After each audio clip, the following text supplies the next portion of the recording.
in circles trying to find the south. But if you're looking for the truth, you got to find it out. NASA can't go to space, so we hit the roof. Get it? Hit the roof. Man, it all came to light with 200 proofs. Now I'm just really sick of people lying to me. So when I tell the truth, don't come crying to me. Pick up the phone, get on the line with me. Line with me. Who you gonna call? Who you gonna call?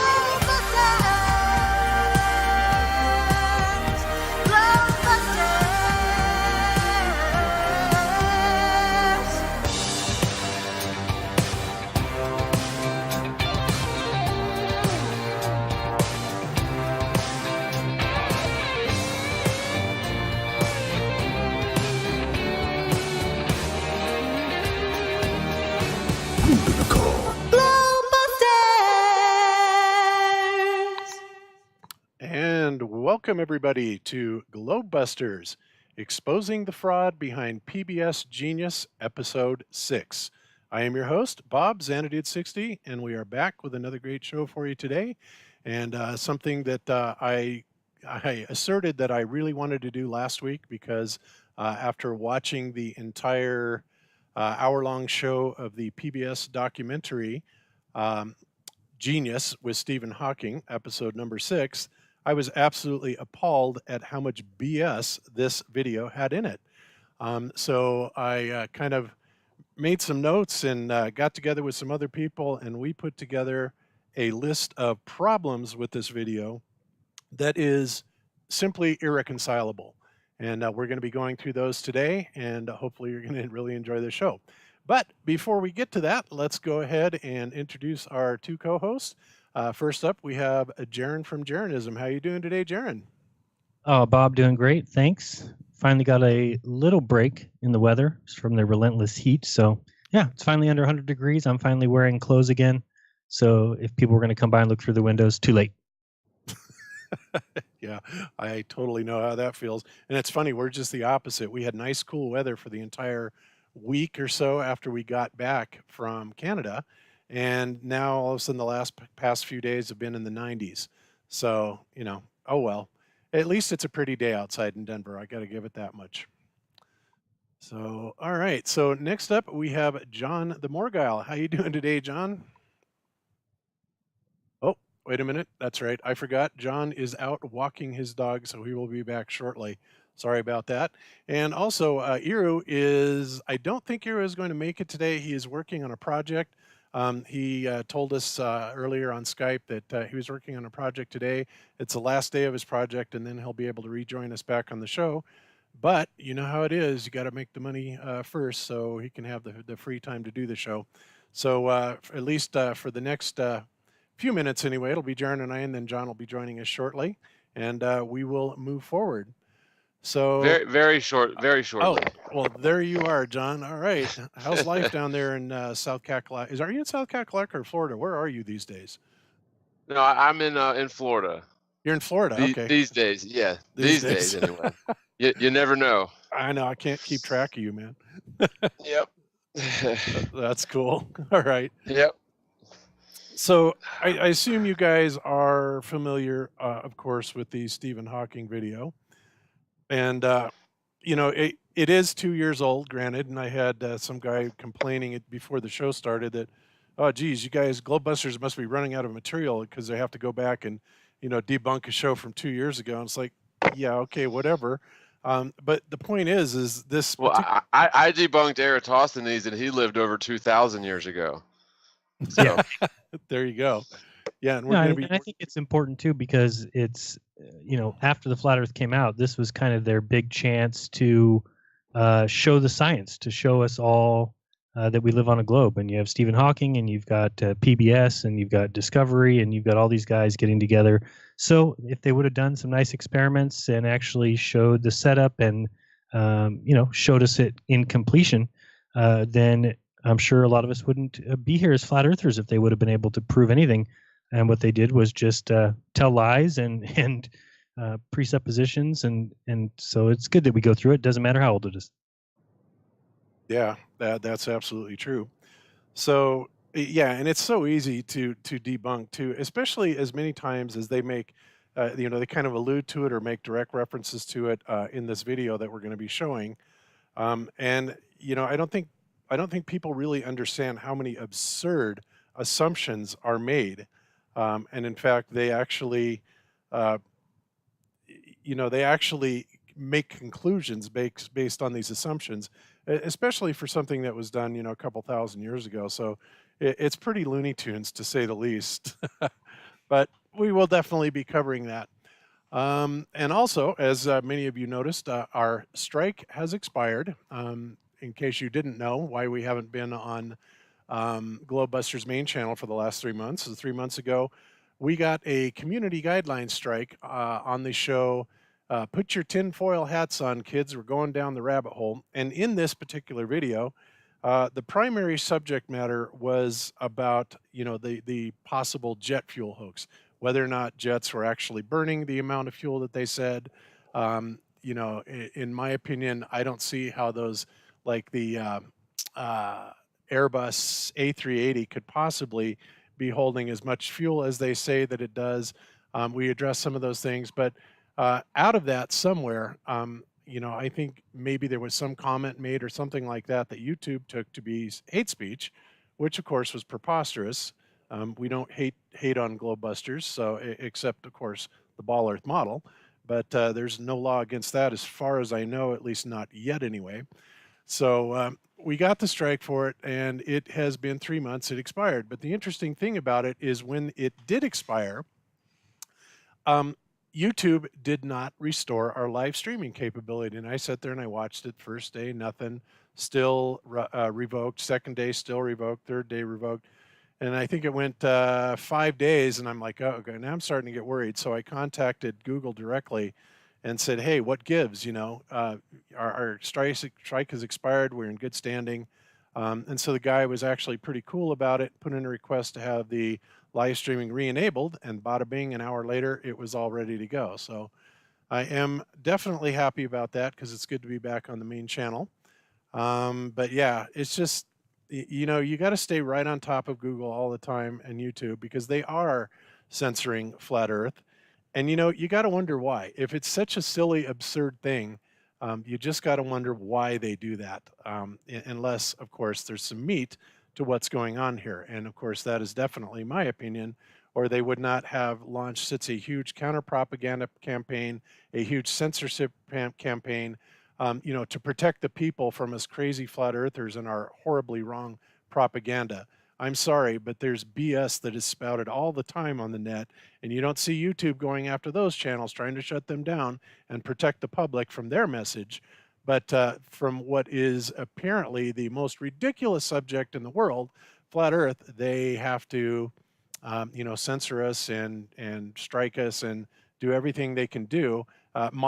Make special modifications in the search results in YouTube. Mark Sargent has gone over that.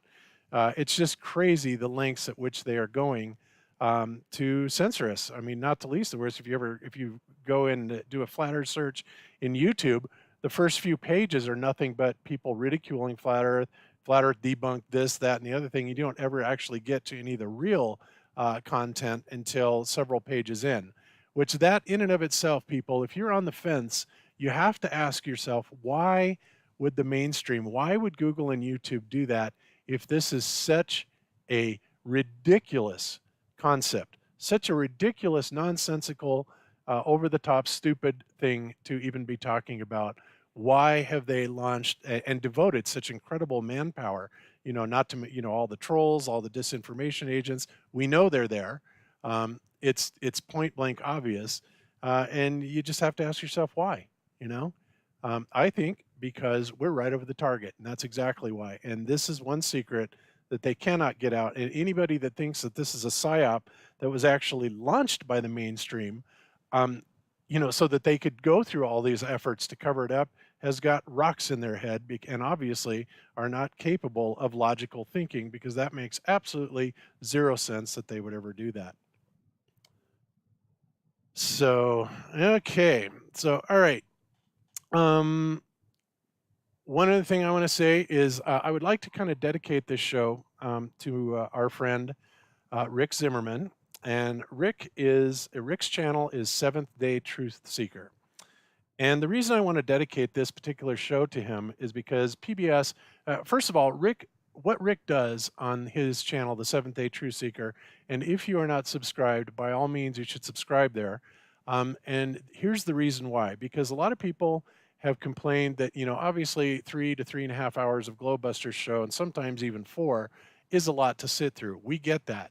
And yet there's a lot of nice things and really good little nuggets that we come up with that people are very interested in seeing. So what Rick does is Rick takes our shows and he chops them up into very nice and digestible segments. And beyond that, if I will start kind of talking nebulously about something, referring back to something that we covered in an episode past, or something maybe that we haven't covered, but I just start talking about it, Rick will go and find that information. He will supplement it into our video to kind of enhance what is going on. So not only does he abbreviate our videos, but he enhances them, cuts them up into nice, digestible little tidbits.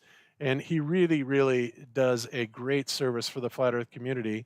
And his subscriber base is getting large enough to where it's really making quite an impact. Well, anyway, getting back to the original story, Rick had done his usual tasks of cutting up our shows into specific pieces. And last week, when we were talking about certain parts of this video we're going to be debunking today, they also blocked his video in addition to our videos in the United States. It was open the rest of the world, but of course PBS can only block it in the United States, so they did so. And when he appealed it, they would not lift the block, citing that something to the effect of this was not his video, it was a mirror, et cetera, et cetera, et cetera.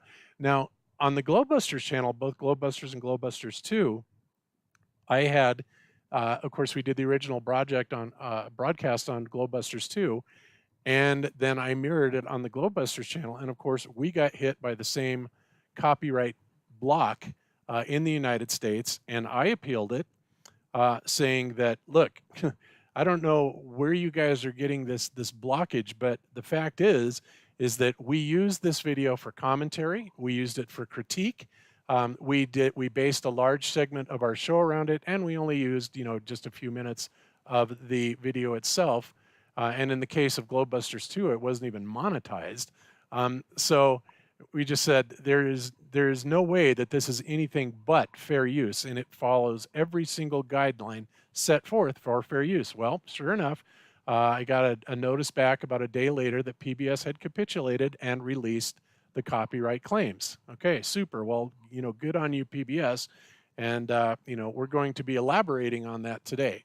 So anyway, so between the problems that Rick has had with that and, all the wonderful things that he does for Globebusters, I really wanted to just dedicate this show to him and say once again, Rick, thank you so much for what you do. You are a rock star, and you help make Globebusters what we are, and we really, really appreciate your work. So hats off to you, Rick, Seventh Day Truth Seeker. All right. Cool. All right. So next item up. Jaron, I guess what we're going to do is you have a couple things that, well, actually, before we do that, let me talk about one other thing, and then we'll get to the stuff that you wanted to do. I wanted to talk about the Greater Sapien thing about the Over the Polls 2018 deal. Okay. Now, as you all know, Jerry Williams is his name, Greater Sapien, collected nearly $20,000, $19,000 and some change, whatever, but nearly $20,000 from his subscribers. And this was supposedly supposed to be used to purchase a ticket to the Over the Polls 2018 flight. Well, as we know, that turned out to be an absolute scam, right? So lots of people got bit by it, especially including a flat earther that was, going to take the trip and take a whole bunch of test equipment to prove exactly where they were going and all that stuff. He got burned, and of course we also had 2 other traders that contacted these people supposedly and prompted them to by saying that, oh, hey, flat earthers are going to try and prove that where the plane isn't really where it is. And these guys call themselves flat earthers. And I'll just say it. One is Flat Earth Reset and the other is MGTV.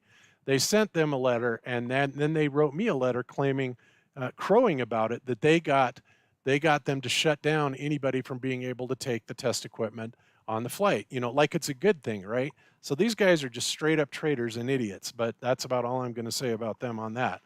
So anyway, shortly after that, all of a sudden the website goes down. Nobody has any track of what's going on or anything like that.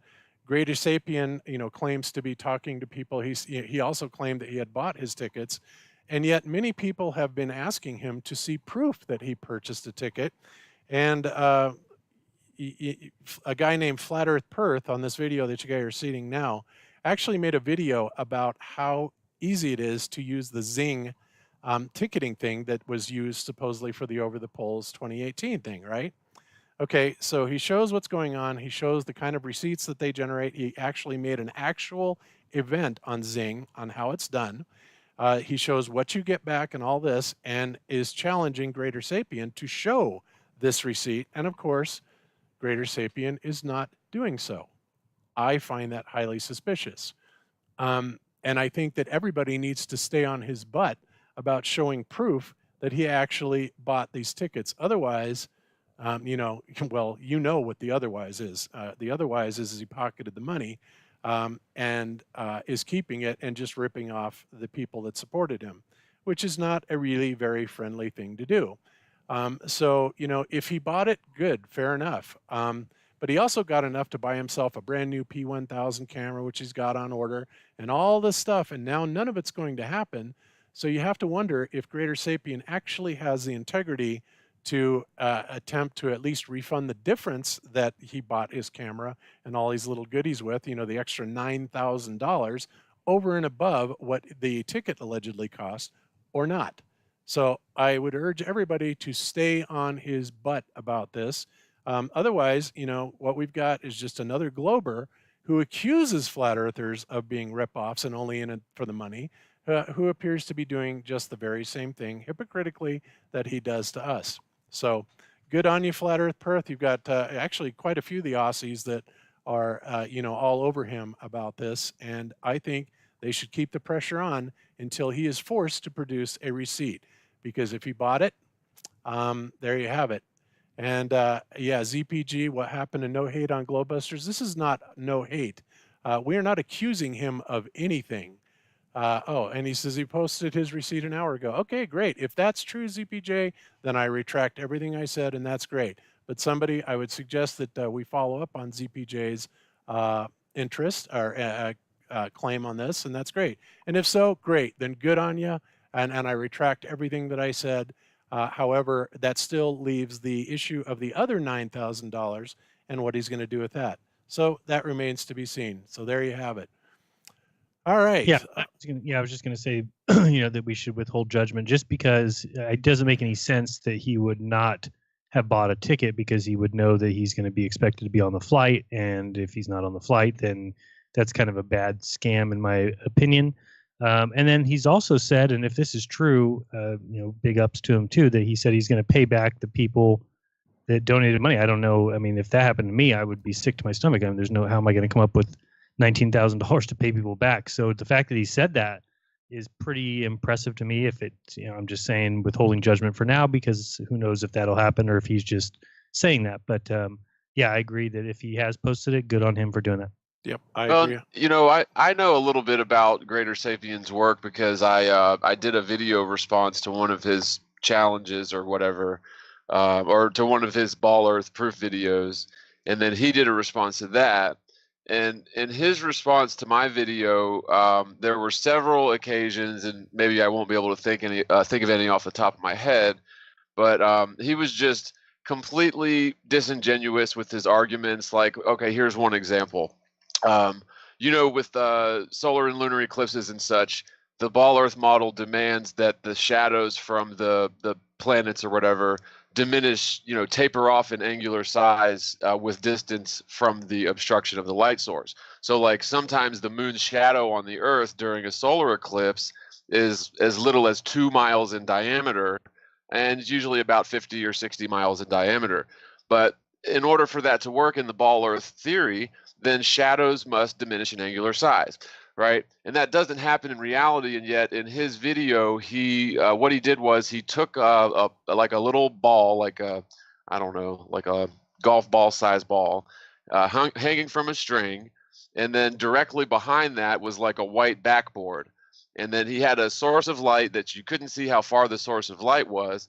So about 2 inches from the ball, the shadow was much larger than the ball, but it had the center of it, the umbra or whatever, was the same size as the ball, or maybe it was smaller, but the overall shadow was much larger. And the reason why he was being disingenuous is, of course, he had that backdrop like an inch away from the ball. And the point is that the further you would remove that backdrop away from the ball, the wider and wider and wider that shadow would become. And so when you've got somebody that's obviously being deceptive in their globe Earth proofs, I just lose any sort of they lose all credibility, in my opinion. Now, that isn't to say that I think he would go and scam his subscribers or GoFundMe people or anything like that. I guess my point is like he's the last person in the world that I would want going on a flight trying to be objective and unbiased with his with his results. So maybe it's a blessing in disguise that if this thing never happens, because frankly I don't trust him as far as I could throw him. Yeah, I don't blame you. And honestly, John, I pointed out several shows ago some of the things that he talked about that he was being he was straight up lying about, absolutely straight up lying about. I don't trust him either. And in fact, Ranty Flat Earth just posted in the chat. He says Sapien only showed a wire transfer to the ticket company with the amount all blurred out. Now, why would he do that? First of all, a wire transfer to the ticket company. Well, he still should have gotten a receipt, right? And if he would have gotten a receipt, then we need to see that. And if it's a wire transfer, then why would the amount be a secret? Unless, of course, it's a bunch of BS. So we need to see that also. So, again, like I said, if he did this, if he actually does the payback, if he actually has the receipt and the proof, then good on him. But if he doesn't, then I think the community needs to come down really hard on him. And this is not advocating hate speech. This is advocating keeping things as honest with the Globers as they seem to want to hold us to. They're constantly calling us being this in this for the money, which is absurd. Make up things like that. We crowdsourced $25,000 ring laser gyros, or right.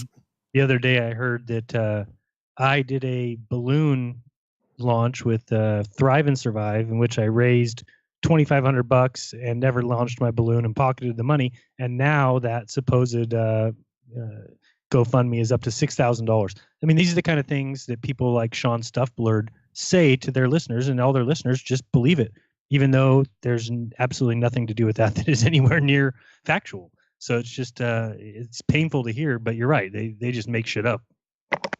Yeah. Here's another thing too. Let's just say Greater Sapien somehow provides a receipt with his name redacted out and his personal financial information redacted out.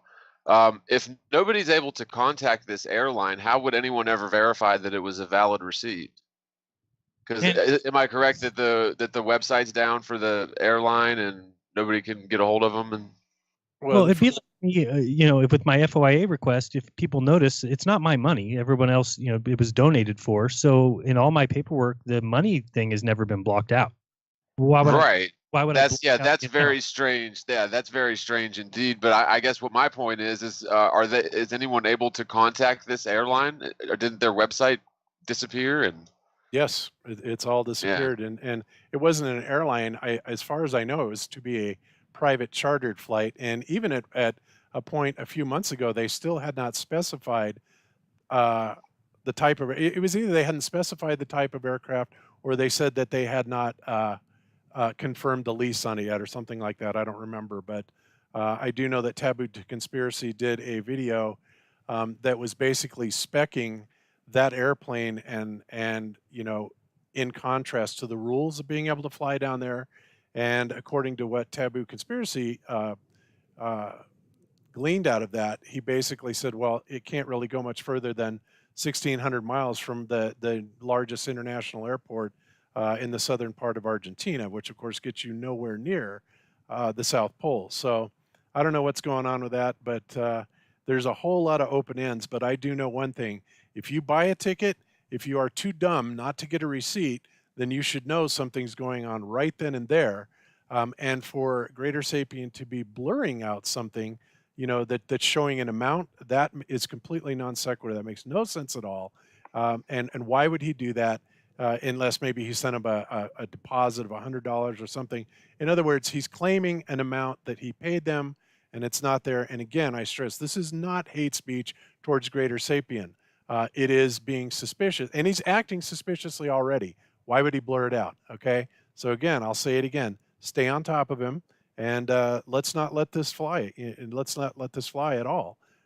He needs to produce that evidence that he bought this ticket, and supposedly he's had it for a long time. And if he didn't get a receipt and he has failed to disclose that, then he's also been keeping the fact that he was ripped off hidden from everybody for a long time, which you have to wonder why that would be. If that happened to me, I would be absolutely and utterly furious, and I would be on the warpath, trying to get back to that company. So we'll just see what happens. Yeah, if you do a wire transfer, though, maybe I'm mistaken on this one, but isn't that from a bank-to-bank wire transfer, meaning you have to put it in somebody's name, meaning that the person by that name has to collect it? Theoretically, no. I've never. Yeah, I mean, for a transfer, I believe you just need a checking account and routing number, right? Or maybe that's something different, isn't it? Yeah, it's routing. They use something different in the United States, but I don't know if it went out of the country or what. I think they can be anonymous because, like, in all the movies, you see like big career criminals doing wire transfers that are like anonymous. Yeah, if it's out of the country, then I have no idea. I know in the United States, it's pretty tough to. You're not going to have a bank account in a fake name, it's pretty tough to do that. Yeah. Yeah. So anyway, I think that's all we're going to say on it. But just keep your eyes open, people. Let's hold these ballers to the same standards that they demand we adhere to, because believe me, when we collected money for anything like our balloon launch, not only, after we lost the balloon, not only did we launch another one anyway, but we did it entirely at our own cost. Now that is called morality. Okay. So I would expect nothing less out of the ballers, since we were held to that and we stuck to that, standard. People donated. We made sure that they got what they paid for, and we felt terrible about it because it wasn't our fault, nothing like that. Just like it isn't Greater Sapien's fault, that they canceled the flight, but we made good on it at our own expense, and that expense was nearly $2,000. By the way, I can tell you that right now. But nevertheless, we enjoyed it. It was great, and if I had it to do all over again, I probably would. So there you have it. All right. Do you want me to talk about the FOIA real quick, since I brought that up anyway? Yeah, go ahead and bring that up, and the other things you wanted to talk about as well. Well, just real quick with the FOIA, if everyone has been following that request, which was back in February, and now we're at the end of August, so 7 full months, and all the back and forth. I have 2 videos if you want to check that out about all the headaches that's been. So finally, I had the package come in yesterday. The hard drive, I was all excited, got my desk cleared, loaded it up to see what I got, and they sent the completely wrong spacewalk, which is really weird. They actually, yeah, it's just ridiculous. And I knew right away, actually, because I opened up the package, and in it has this one sheet of paper that has basically there's 18 files, and the smallest file is 1.2 gigabytes.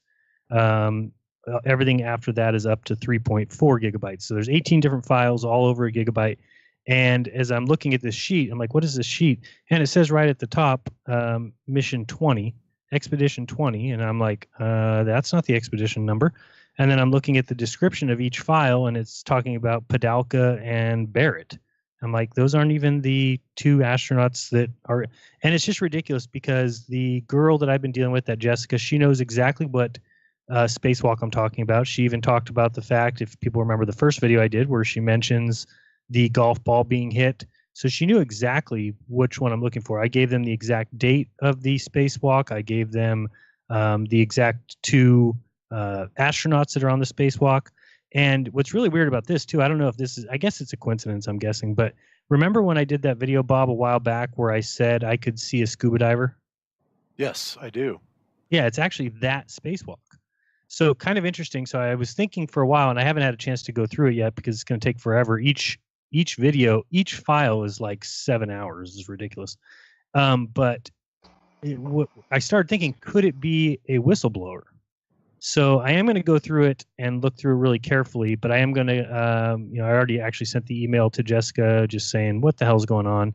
So I don't know what's going to happen. I don't know if they're going to try and charge me and say, oh, well, this was the one that they did the work for. Because, I mean, basically it's $1,400 worth of work that is done on the wrong spacewalk. So, and they clearly know there's no way they can say it's my fault in any way. So I just sent the email and said, hey, what are you going to do about this? You sent me the complete wrong spacewalk. I gave you all the details. You knew which one it was supposed to be, and you guys gave me the wrong one. So you should have to supply the hard drive, and you should have to supply all the $1,400. I'm not going to pay another penny. So we'll see what they say. They don't work the weekend, so it'll be tomorrow until I hear back from them. But pretty disappointing, but at the same time, kind of expected. Hey, can you put the one that you did get up like on Google Drive and share it? Yeah, it should be easy to load them up. I mean, they are big files, but I'll do that. I'll load the one I did get on a. How much free space do we get on Google Drive? I can check real quick. I think it's a lot. It's a gigabyte for the free account, and it's up to a terabyte or more if it's paid for. Oh no! So each file is a gigabyte. I think I've got some extra storage space on my Mega account, so I'll put them all in there. Okay, and if not, I've got tons of Google Drive space that we can do. Yeah, because I do all the corporate resell on it. Well, hold on, because mine's a free one, and I get 115 gigabytes. Oh, awesome! Oh, yeah. Okay. Maybe I do have enough. Yeah, it should be enough. Okay, cool. Yeah, so I'll look that up today and tomorrow, however long that takes me, and then people can check that out, and then we'll see what happens with NASA, if they're going to take care of that issue or what. But yeah. And the other thing I said. Sorry, could you imagine like paying $1,000 for a hamburger and they get your order wrong and you're like, oh man, I told you no cheese and I'm allergic to tomatoes and you put all this cheese and tomatoes on my burger. Can you make this right? And they're like, yeah, but you're gonna pay for it double, buddy. We already paid it. That wouldn't surprise me. So, No. Jaron, when you paid for that, you did that with what, a debit card? Yeah, my prepaid card. Is it possible? I know you can do this on a credit card, and this is why I do everything with a credit card. And that is you can actually decline the charge on it or complain to the bank card holders that you did not get what you paid for, and they will refund your money for you and then go after whoever ripped you off. Absolutely. Yep. Yeah. That's product received not as described, basically, for your purchase. That's fraud if they don't refund you. If NASA doesn't refund you or make good on it. Yeah. Yeah, that's why I'm anxious to see what their first response will be. Should be really apologetic, and we've already seen how they acted when they basically didn't pick up the payment and tried to blame me, and so they've been headaches, of course. And the one thing that I also think, and I think somebody else maybe said this to me, because at first, like I said, I think I see some stuff in the background. And then on Nathan Oakley's show, when I was talking about this, I did mention that there's a chance that I think the reason why there's no other pieces of the spacewalk is because it doesn't exist. As in, they did this little golf stunt and told the world that they did a spacewalk, but I don't think they ever did. I think they just did this little quick golf stunt, and then that was it. But made it seem like they did a spacewalk, and I don't think it exists. I don't think they ever did it. So I think that's why they're stuck. This makes sense. This is why they would send this wrong one, is because there is nothing else to that spacewalk, and they don't know how to reveal that because it's basically theft of taxpayer money if they're claiming they did something and they absolutely did not. and they can't really like fake it, re-record it, or do anything like that because I already have the piece of the footage that's the golf shot. So how are they going to merge into the golf shot and out of the golf shot? So yeah, that's why I think that they're going to keep playing around for a while with this one. I don't think, or else they're just really cleaning it up and they just needed more time. It's already been 7 months, but maybe they need a few more. Yeah. Hey, maybe we should just start a class action lawsuit against NASA. I agree. Yeah, good luck with that. Really, because you'd have discovery, and hell, maybe we could. Honestly, I think maybe something like that might not be a bad idea if enough people get behind it. Like just sue NASA for fraud and. It's just ridiculous. I mean, how could anybody think that that's freedom of information to take 7 months to return a spacewalk from 2005? There's no reason that wouldn't be readily available, quickly transferred into digital format, and basically sent to somebody looking for it. I mean, they're using our money to produce this, water synchronized swimming or whatever the hell they're doing. So, it's just ridiculous that it would take 7 months. I mean, there's no explanation for that. And there would be no criminals in this country if we gave every criminal 7 months to basically clean up their act before if the police came over to some drug house and said, hey, we want to look into your stuff. And they said, okay, come back in 6 months and pay us, by the way, give us, $1,400 and you can come in and search all you want.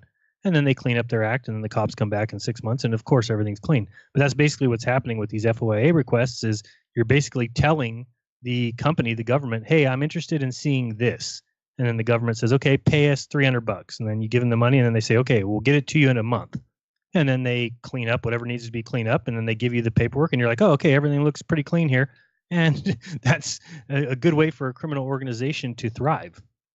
Yeah, I think you got them by the short hairs, Jaron, and they are scrambling to figure out how to do just that, just exactly what you said.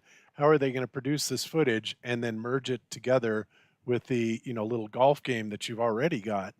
Right. I think they're in a world of hurt right now, so it's going to be very interesting to see how they deal with this. But yeah, that's and I don't know just if my they even call. know. Yeah, and I don't know if they know who I am or that I'm making videos about it, or that I'm sure that they do, but maybe they don't. I don't know. So very Yeah. interesting. John, did you see Neil deGrasse on Joe Rogan again?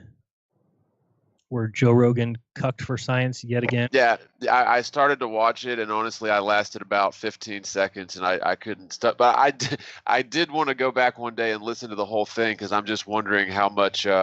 Oh man, it's just filled with nonsense, including Christopher Columbus discovering America was the greatest moment in human history.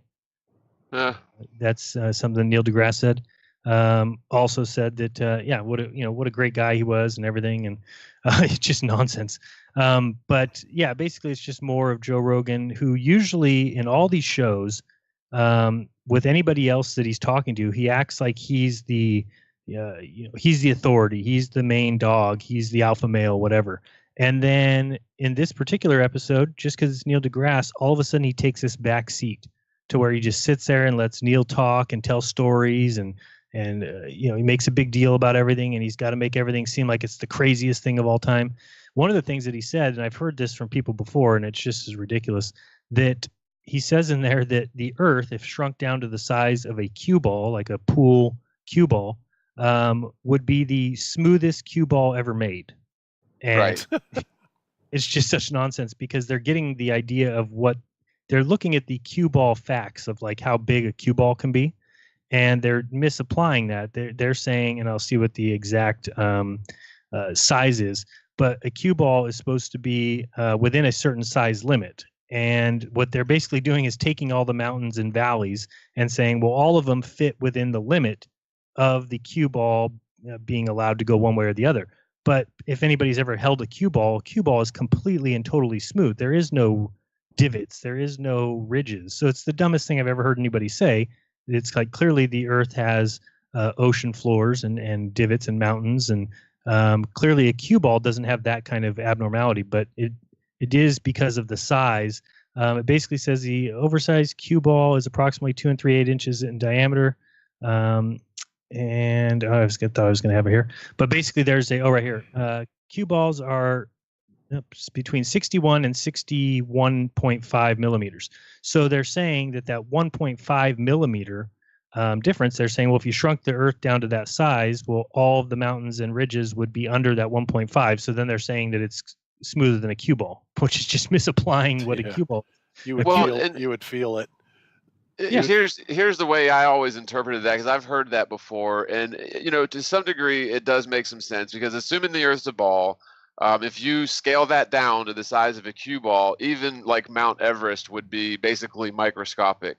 So if you were to zoom in with a microscope on a cue ball, allegedly it would have more average dips in mountains than the world. But I think that what goes into that average is the surface of the water, and we all know that water covers 75% of the world. And here's the thing, though. If you drain out all the water of the world and assume it's a ball, it's not a ball at all. It looks like a misshapen, like deflated football, actually. So yeah, still kind of a strange claim by Neil deGrasse there. Go ahead. Go ahead. I was just going to say that, John, but go ahead, Jaron. Well, like according to this, it says, in fact, the Earth is much smoother than one might think, which I can believe that if they're talking about being the ball.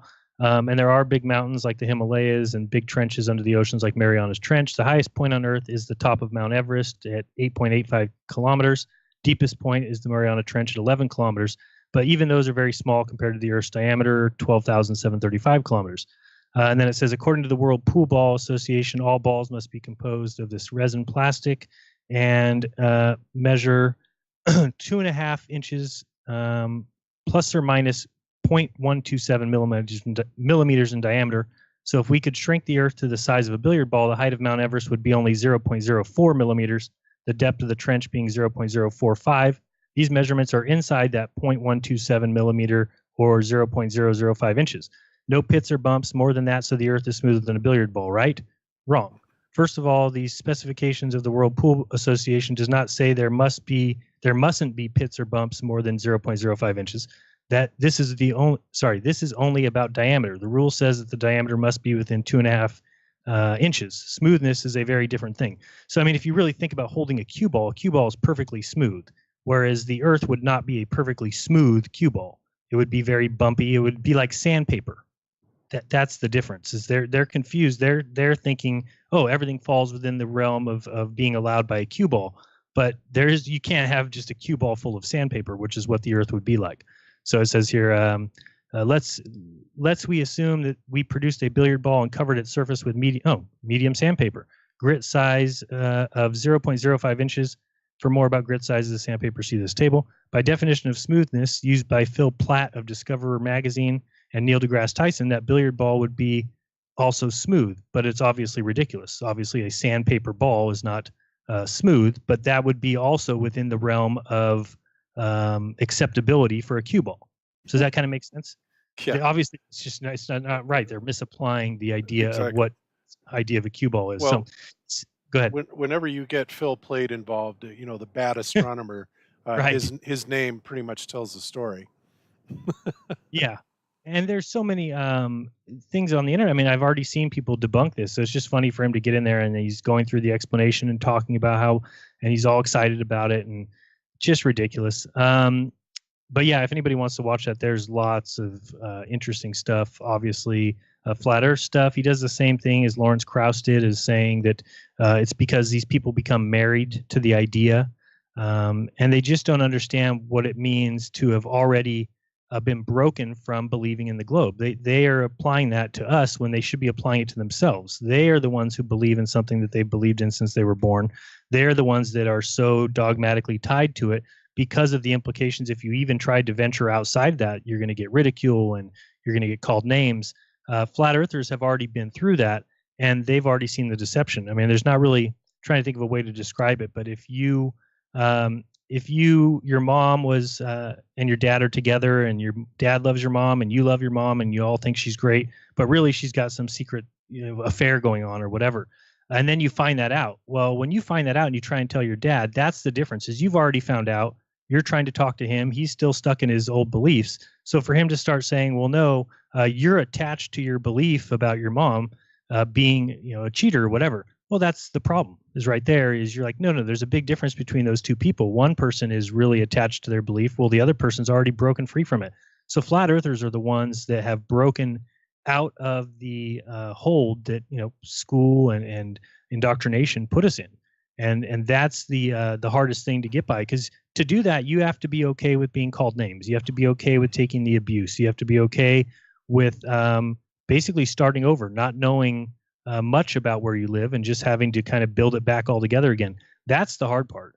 And so I think flat earthers are in a totally different position, and these guys keep trying to play as if we are the ones who are dogmatically attached.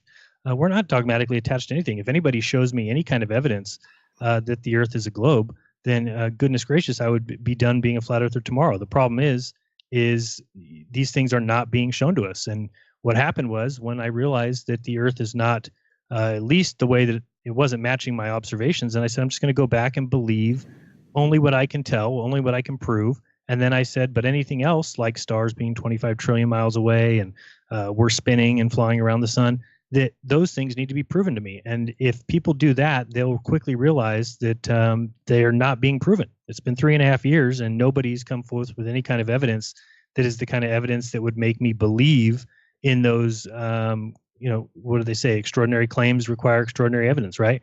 So they just happened to teach us the extraordinary claims were factual and evidence-based and scientific.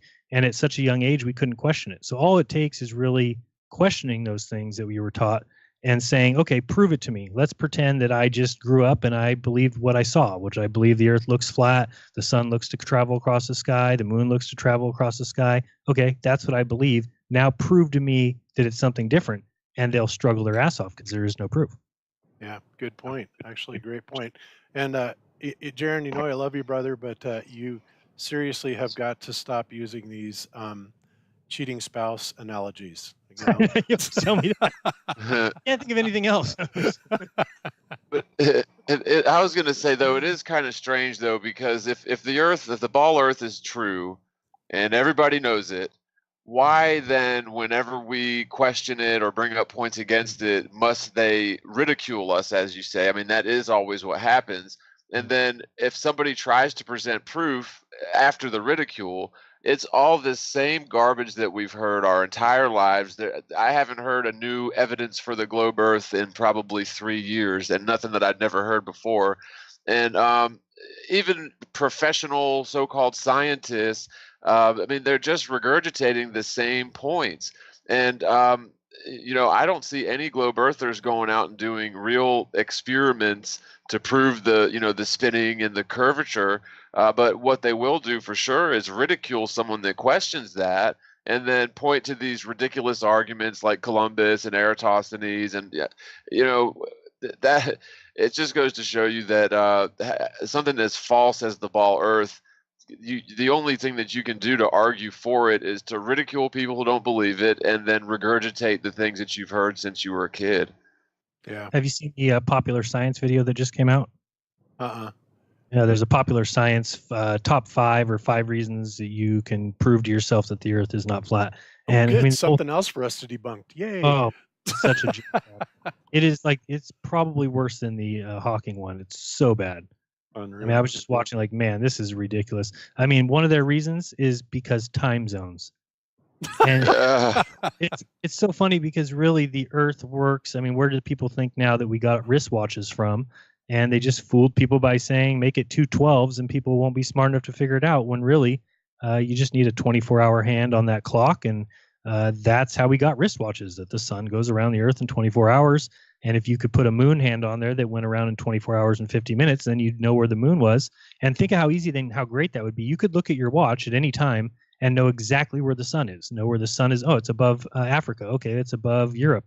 Wherever the sun was, you would know. And you would also be able to look at it and know where the moon is. And based on its, where it is in comparison with that sun hand, you would know what phase the moon is. If the moon is across from the sun hand, then it's a full moon. If it's getting near, it's getting close to a new moon. Did I say that right? Full moon if it's across from it, near new moon if it's close to it. Right. These are the kind of things that would be the case if they weren't trying to hide the shape of the Earth. And it's just like a camera on the moon showing the Earth. I mean, this is a no-brainer. If you sent people there 50 years ago and you can send these little probes and they're so cheap and so nimble and so easy and you don't need any fuel because you're out in space and you just fly through the vacuum, then we would have cameras showing the Earth at all times from the moon. And you wouldn't even have people questioning what is an eclipse, because every time there's an eclipse, you would get to see it firsthand right there in 4K.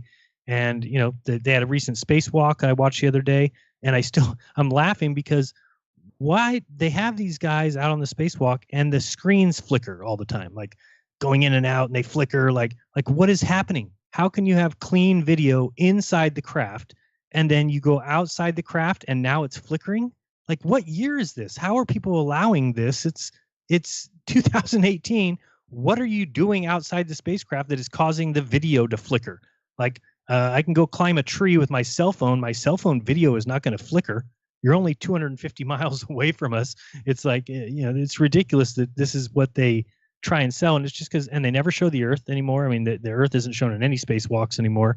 It's just ridiculous. I can't believe that they can continue to perpetrate this hoax. Yeah, absolutely true. Hey, getting back to, before we move on to our Stephen Hawking debunk, there was a person in the chat that made a comment, hat tip to Lovestone 1963, where this person says, Jaron, if you share it, they will consider it accepted as is, referring, of course, to the video that NASA sent you. Now, I'm not 100% sure of that, but instinctively, I tend to think that may be true. So you may want to hold off before you share anything in case they decide to claim that. Oh, got you. Okay. So Yeah. just wait till they respond and say, okay, we'll take it back. And then if maybe they want this returned, or maybe they'll say, just keep it. You know, who knows? Yeah, exactly. Because they may try and, you know, Good claim idea. some legal Whoever said BS. that, because they would have done whatever they could. If they would have found out it was out there, they would say, nope, you accepted it. Yep, you accepted it. You put it out publicly. It's yours. You own it. Either way, I might make a copy of it, even if you don't share it, in case they do want to send you the real.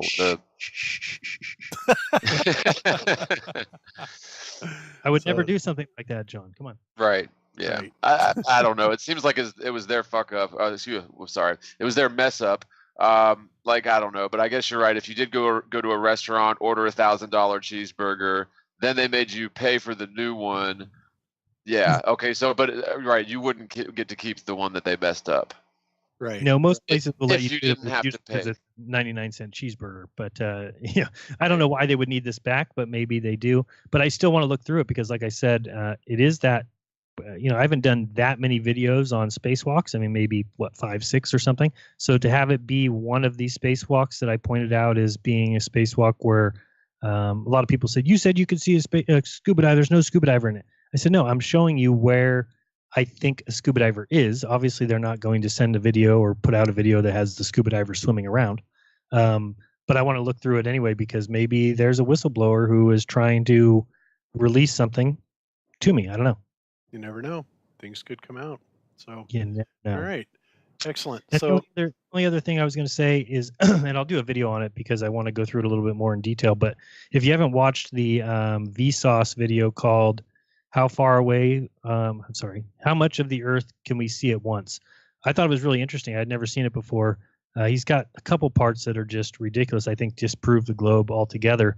But one of the things he says that I don't think ballers know, and I know that I wouldn't necessarily have said I knew, is that no matter what telescope you're talking about, even the Hubble telescope, any telescope that there's ever existed, that nobody has ever seen any star as anything but a point of light, which I think is a huge admission, because many people might think that people with telescopes are seeing stars as actual balls or spheres or even circles, and that's not true. That even the greatest telescope on Earth only sees stars as points of light. So again, it has to go with the presupposition and all that. If you're going to believe that they're suns and that somehow we can see them, even though they're light years away, even though we've done the math, and you wouldn't be able to see the sun at a light hour, or even maybe a light day at the most, let alone times 365 to get to a light year, and then times 4 just to get to the closest star. So certainly is proof to me that these stars are not suns and they are points of light. Where or what those points of light are, I don't know. Yep, good call. All right. Well, we'll definitely look into that for sure. So, all right. So we're going to go ahead and move on to our main event, our main debunking now. And the one thing I wanted to reiterate again is this exact same video that we're going to be showing today, we showed last week. They blocked it I appealed it on both Globebusters and Globebusters 2. As you can see, here's my email returned from YouTube, both to Globebusters and Globebusters 2, saying, good news, after reviewing your dispute, PBS has decided to release their copyright claim on your YouTube video. Well, that's right, and they should have, because it was fair use. Now, that being said, I am going to stress again, PBS, today, that this entire show is dedicated to critiquing, commenting on, debunking everything else that is involved in fair use on this video. We will be playing several clips from it and addressing each point as we go along. So I would like to make that abundantly clear, PBS, that this does absolutely, positively fall under fair use for every reason stated in the fair use bylaws. Okay, there we have it. Want to make that perfectly clear. All right, that being said, let's go ahead and start this. And the first thing we're going to hear Stephen Hawking say is that he, during these experiments, he wants to take 3 ordinary people, just ordinary people, just like you and I, nothing special, just like the average Joe on the street, to be able to be a genius and figure out all this stuff, using the tools that he has given them. So think like geniuses, huh? Yeah, to think like geniuses, and we will elaborate on why that is so important a little bit later on, even though we did cover it last week. So let's hold on. I did get a message real quick here, Bob. I don't know if you can hear this. I don't know if it's audible or not. 1 second. Okay. I got this little audio message. By the way, this is Stephen from Beyond the Grave. I just wanted to say that Globebusters is my favorite channel. I like Pop is cool. So thank you, Steve, from Beyond the Grave. Awesome, Mr. Hawking. Thank you so much. That was awful nice of him. Yeah. That really was. Now I like Stephen Hawking again. Geez, what can I say? He's not a bad guy. No, not bad at all. So yeah, but sometimes he is a liar. Yeah. Yep. Well, rest in peace, Stephen. You know, you did your job here on Earth, and it's unfortunate the way you were treated by your caretakers. But you know, we wish you well. All right. Yes, I can lie in peace. All right. Excellent. You will lie in peace. Yes. Awesome. All right, guys. So here we go. Let's play this. I'm going to play, I don't know, just about 30 seconds of this, and then we will move on to the next area. So here we go. We're on Earth. Yet there's more planets out there. In my solar system. In the Milky Way. That's where I'm at. Whoopsie, except for the fact I started it at the wrong place. Let's try putting it the right place. All right, here we go. Right. I've asked 3 ordinary people to come on a journey of discovery.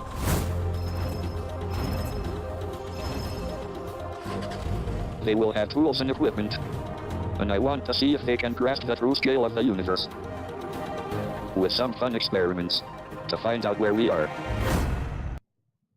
All right, so there Stephen has said it. He's going to take 3 ordinary people. Kat Bobineau, what's the other chick's name? Joy Ning. I don't even know how to pronounce that last name. And Joy, not a scientist.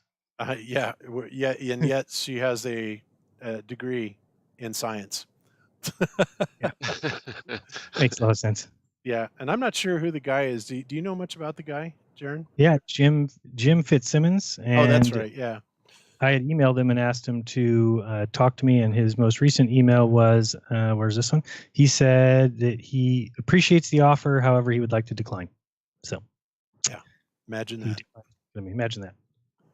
Okay, so the next segment that we're going to go to is they are stating, you know what, I'm going to slow this down a little bit from 1.5 to 1 1/4 speed, because like I said, if they hit us, we're just going to appeal it, and we're just going to win.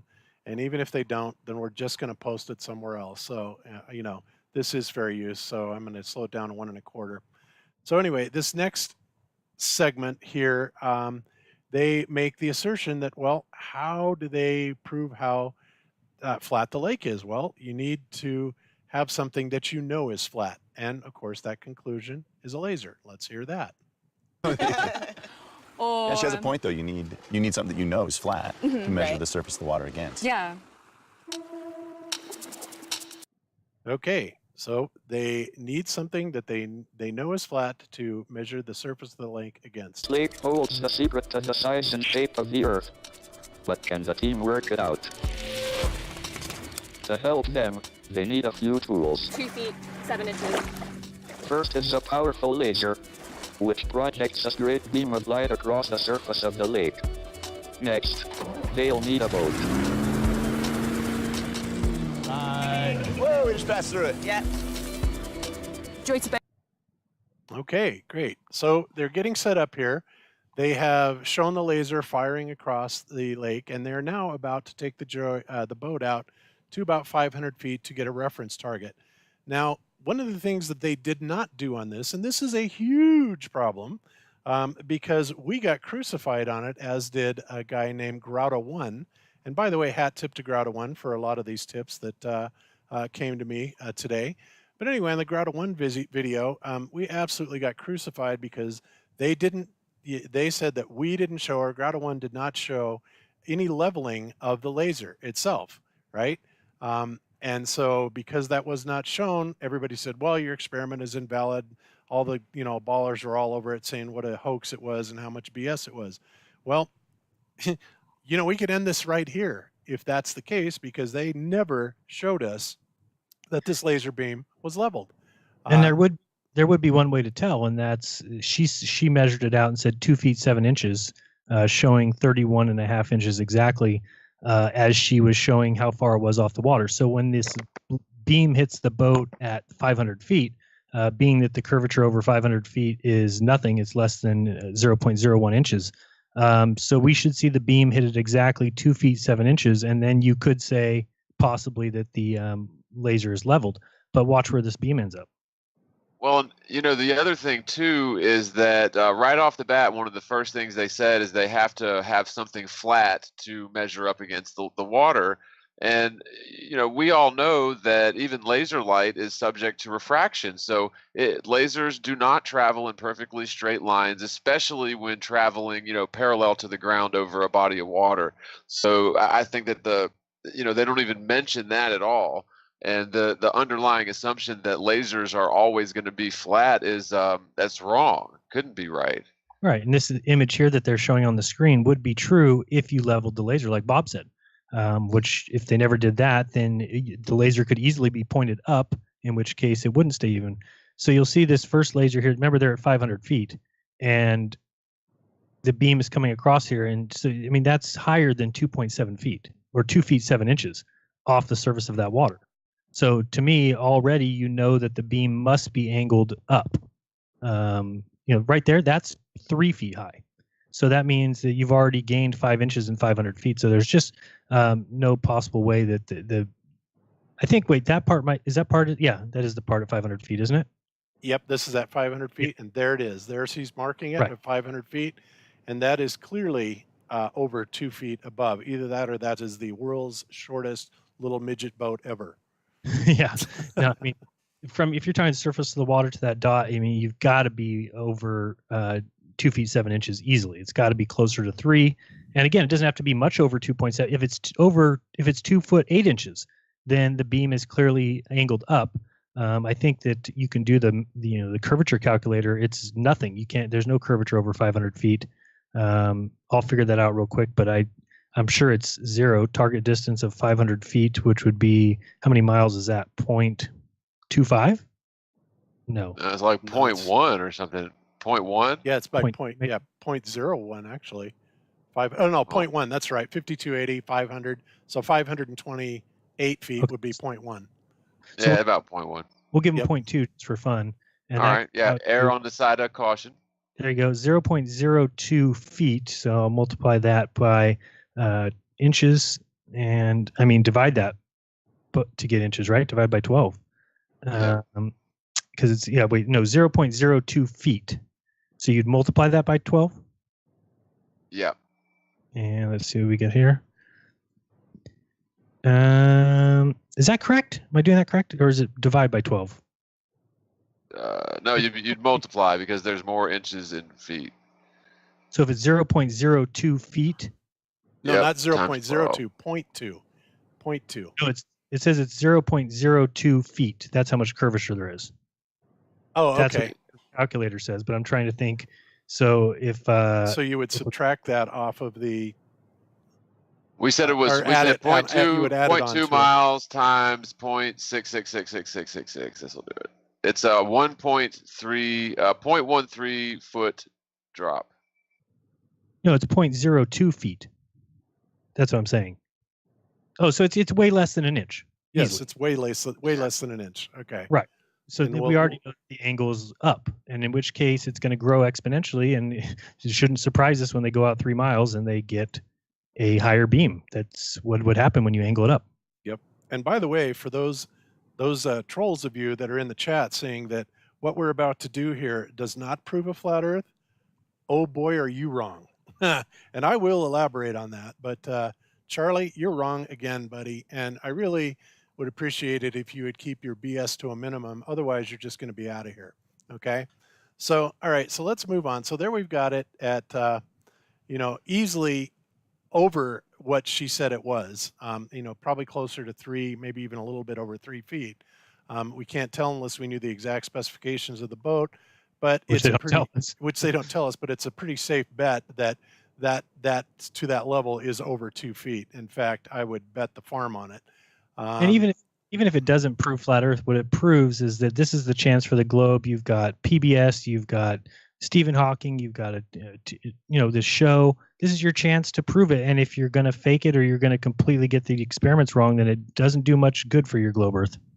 Yeah, and I think that this shows right here clearly that their laser couldn't have been level, because it should, if it was level, they should have only descended 1.5 inches, and yet the laser has gone up at least a few foot, right?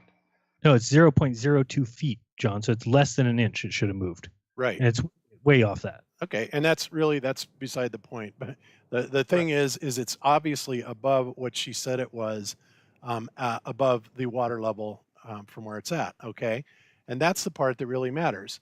So what we have already determined is that the laser is pointing up slightly, because otherwise it would have been much closer to a little over 2 feet, just like it was on the ground, right? So we've already debunked it right there, but let's just keep on going. So now we're going to go up to about 650, and now they're going to go out, and at this point they are now at 3 miles away from the shore. Now, anybody that knows the curvature formula knows that 3 miles is 72 inches. 72 inches is 6 feet. So let's actually see them make this measurement. Whoops. We made the second measurement. My whole world fell apart. It's like 6 feet. Yeah. Yeah. It seems a lot higher. Okay. You get it? Huh? Alright. Just 3 miles away, the laser seems to have risen by 6 feet. But we know the beam is level. So that suggests that the lake is now 6 feet lower. Okay. No, we don't know the beam was level. And in fact, we have just demonstrated very clearly that the beam was not level and could not have been, and in fact was likely preset before any of this happened, to come out with these precise measurements at 3 miles and then at 6 miles. Now, there's also one other thing I want to point out, that Stephen Hawking has done flat earthers a huge favor in this. What is that? Well, Stephen Hawking and this team have now proved unequivocally the refraction does not exist over hot lakes in the middle of the springtime. Doesn't exist. How do we know that? Well, because all of the ballers, when we do our experiments, they always, and we're able to see it from 3 miles, 6 miles, 25 miles away, they tell us that, oh, that beam is following that 7.6R, and it is refracting down to where we can actually see it. Well, isn't it a miracle, ladies and gentlemen, that no refraction seems to have occurred here with their laser beam at all? Isn't that absolutely amazing? So, you gotta take that into consideration. And not only does this happen at 6 feet, it also happens that there is no refraction whatsoever at 6 miles. So thank you, Stephen Hawking, for proving that refraction obviously doesn't exist over hot lakes. Right? All right. Right. This is why Jim Fitzsimmons didn't want to talk with me, because I would have asked him these questions about how the setup went, and I don't think it went scientifically. It went, like you said, Bob, with a presupposed result or That's predetermined result. yes, Yeah. that is exactly true. So, all right. So next up, we're going to get into a little bit of the Aristophanes story, which we have, of course, debunked many times before. But we need to hear Stephen Hawking and his particular take on this and what he says about it, because obviously this is very important. Here we go. Oh God, shoot me in the face. In fact, the first person to measure the Earth accurately was an ancient Greek genius named Eratosthenes. More than 2,000 years ago, Eratosthenes, a very clever philosopher, mathematician, geometer from Greece, he embarked in an experiment to measure the diameter of the Earth. If the Earth was flat, anywhere on the flat Earth, at a given time during the day, we will see the sun shining with the same angle. While if it is round, that won't be the case. Eratosthenes had heard that at noon on the longest day of the year, the sun shines directly down the water well in what is now the city of Aswan in Egypt. Here, the sun must be directly overhead. So in another location, 500 miles to the north, he made a second observation, again at noon on the longest day of the year. Here, 500 miles north, he performed this experiment and he planted a pole vertical and realized that the pole was casting a shadow. The shadow was evidence that the sun is not overhead, but at an angle.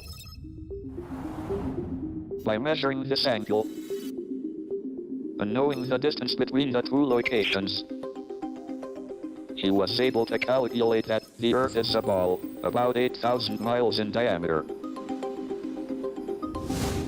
But the question is, with the right tools, can the volunteers match this ancient genius? Today, we'll use lasers and GPS and all kinds of technology to come more or less to the same number. This is what science is about. It's about inventing new ways of investigating nature, looking for facts, looking for measurements, and come with results which are astonishing. Okay, this is what science is about. What science also appears to be about is the blatant omission of the other possibilities of what could have caused this phenomenon, but discovered by Aristophanes. You guys, Science is good at that, you know? yeah, And then they're also good at saying he heard that the sun went down a well 500 miles away. So that's part of science too. Well, I heard this is true. So let's go ahead and call it true and do my test. yeah, exactly. But of course, as flat earthers, and as brought forward by, I believe, Robotham Parallax in his book, we know that this experiment that was done by Aristophanes also will work on a flat Earth if the sun is close and local. Now, we have had a lot of ballers that have come back and said, oh, that's utter BS, that's not true. No, it isn't, even though Dr. Zach has done the literal experiments to prove that's true, and then people still came back on him, saying he fudged it or he lied about it or whatever. But fortunately, thanks to Mr. Neil deGrasse Tyson on a show called Star Talk, that was aired or published, this was published on March 9th, Neil makes the stunning admission that indeed it is true that Aristophanes' experiment is good if done with a close and local sun. So let's take a look at that. Let's actually hear Neil make this admission in his own words, so you don't have to hear it secondhand from me. Here we go. And this is fair use again, guys. National Geographic guys, once again. So here we go. Let's hear Neil. Now, if the Earth is round, how big is Earth? You might want to check for that. There was a famous experiment conducted by Eratosthenes. Eratosthenes. And there are two cities in the old world, and one of them, they knew that at 12 noon on a particular day of the year, that the sun was directly overhead and you could see the bottom of a well. Oh, okay. You don't run around looking at the bottoms of wells. No. Because the light doesn't take, it's just No. Doesn't get down there. Doesn't get down there. How can we use this observation to see if Earth's surface is curved? We needed another well. Turns out we can't see the bottom of both wells at the same time. What might explain this? Well, there are two possible explanations. First, we could have a flat Earth with a sun that's small and close by, so that the light hits the second well at an angle. Or second, we could have a curved Earth with a sun that's big and far away, so that all the light comes in parallel, but only one well at a time is lit all the way to the bottom. Turns out with just two wells, there's enough wiggle room for both explanations to fit our observations. All right, there you have it. Neil deGrasse Tyson has just made the stunning admission that it also works on a flat Earth with a close and local sun.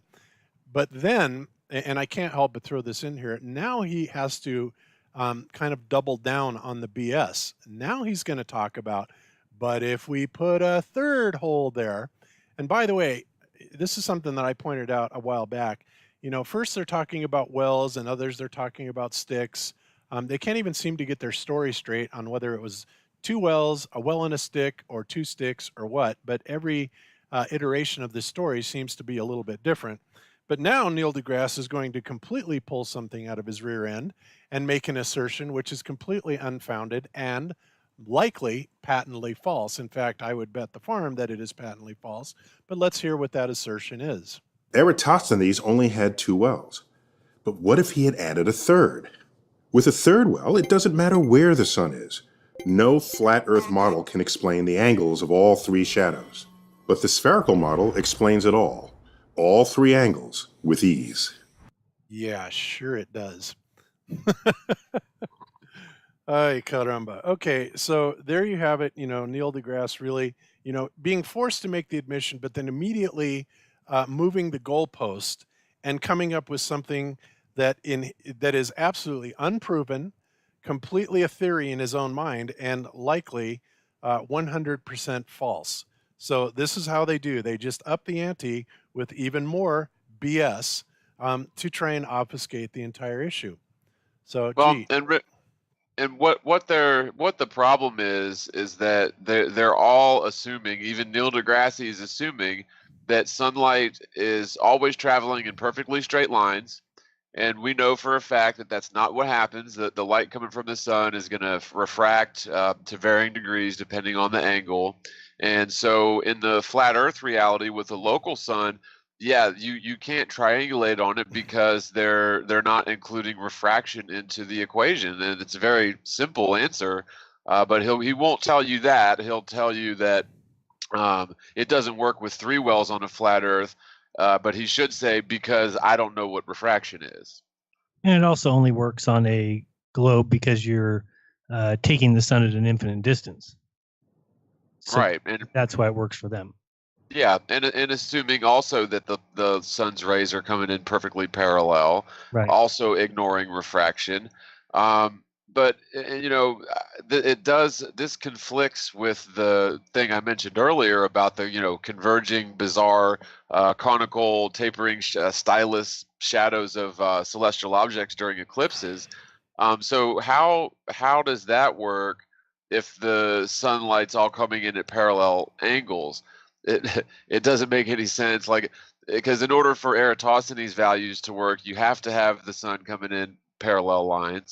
However, in order to get these shadows that they claim by umbra penumbra or whatever, you have to have the sunlight coming in at a convergent angle. So it's just right. And clearly crepuscular rays didn't exist back then, right? Yeah. Yeah.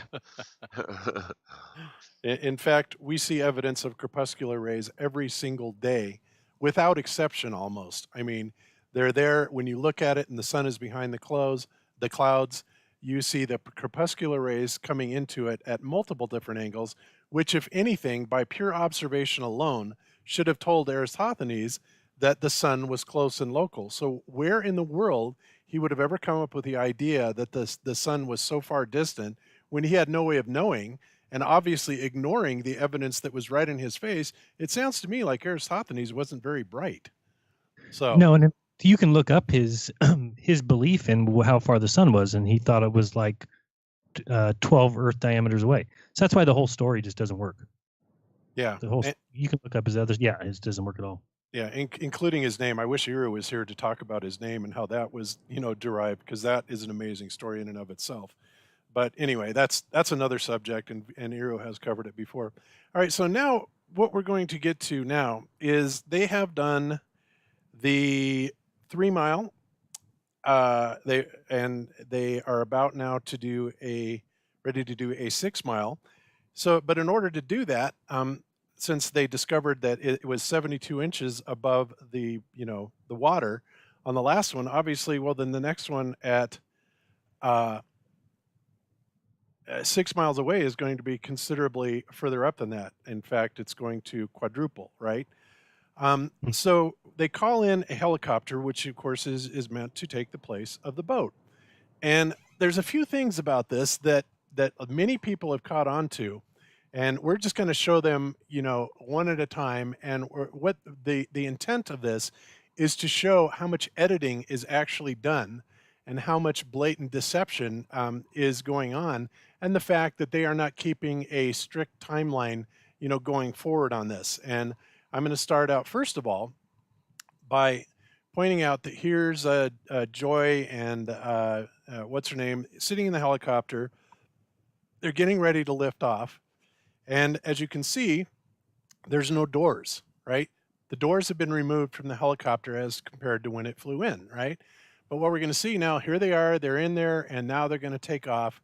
And then Joy is even going to make the comment, oh, I love the fact that there's no doors. So let's take a listen to that. Except it probably would work better if we had sound. Here we go. I love that there are no doors.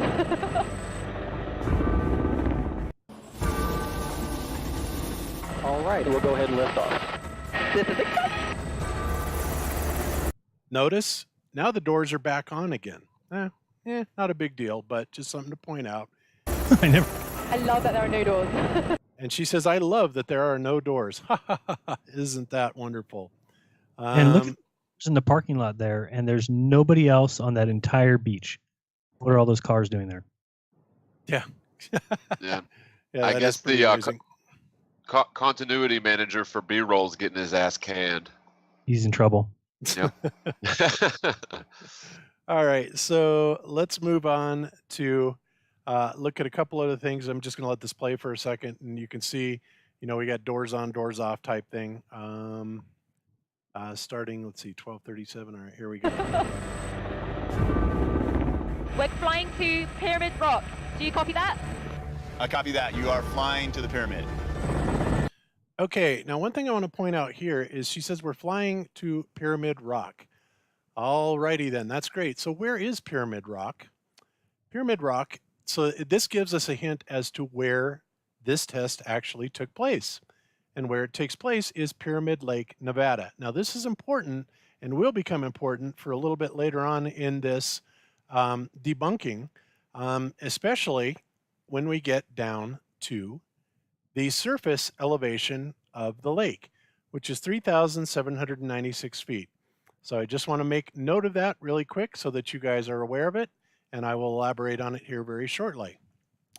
So, whoops, wrong one. Let's get back to our thing, and let me get back to my indexes, 1230. Okay, so let's keep playing this for just a few more seconds. Lake looks completely flat from up here. If they are twice as far away as before, how much lower will the far shore of the lake appear to be? Jim, we're going to be at the top of the Pyramid Rock. I got him. Okay, now another thing that I want you guys to take note of is where the helicopter is, and look at the background behind it. Here we've got Pyramid Rock behind it. Just make a mental note of that, and let's continue on. Yeah, I have you on the telescope. Go ahead and land. Okay, now this scene, where has Pyramid Rock gone? He just told him to land. Now we've got a completely different scene here, right? Whoops, what's going on with that? Well, let's keep watching this because there's a few other wonderful anomalies in this.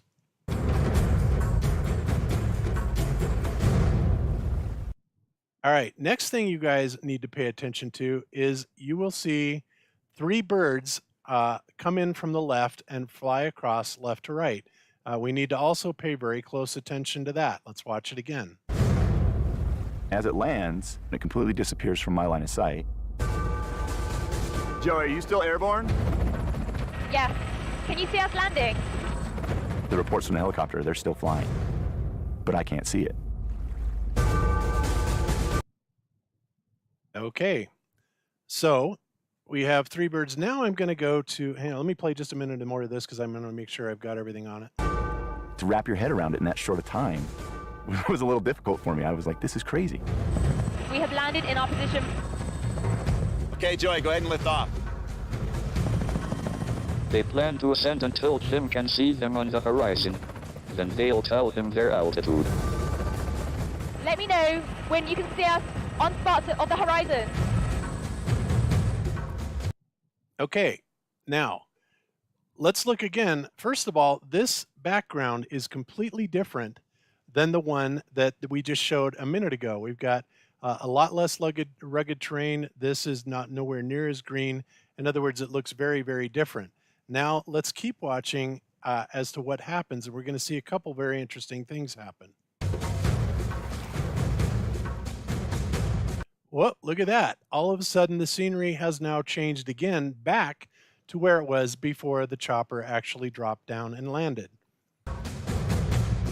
Oh, and did you see what happened right there? Whoopsie. I think I goofed up for a sec.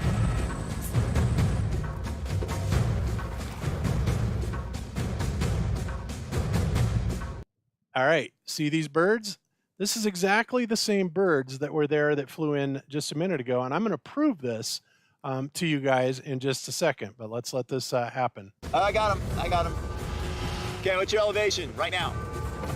All right, Brian, how many feet are we above the lake? 20. All right. So before I go on with this, and remember, she just asked, okay, Brian, how far are we above the lake? I'm going to back it up just a bit. And I'm going to show you something from another YouTuber by the name of Kaleidoscope. Hat tip to Kaleidoscope. He actually discovered this, well, a year ago, almost a year ago. And this is great because he points out these very same anomalies. So let's look at the Kaleidoscope video here really quick and see what he has to say about it. And then we will proceed forward. So let's listen to him. Okay, so if we take and bring in the 2 images, the 2 still images I took out of the PBS special there, bring them in here, and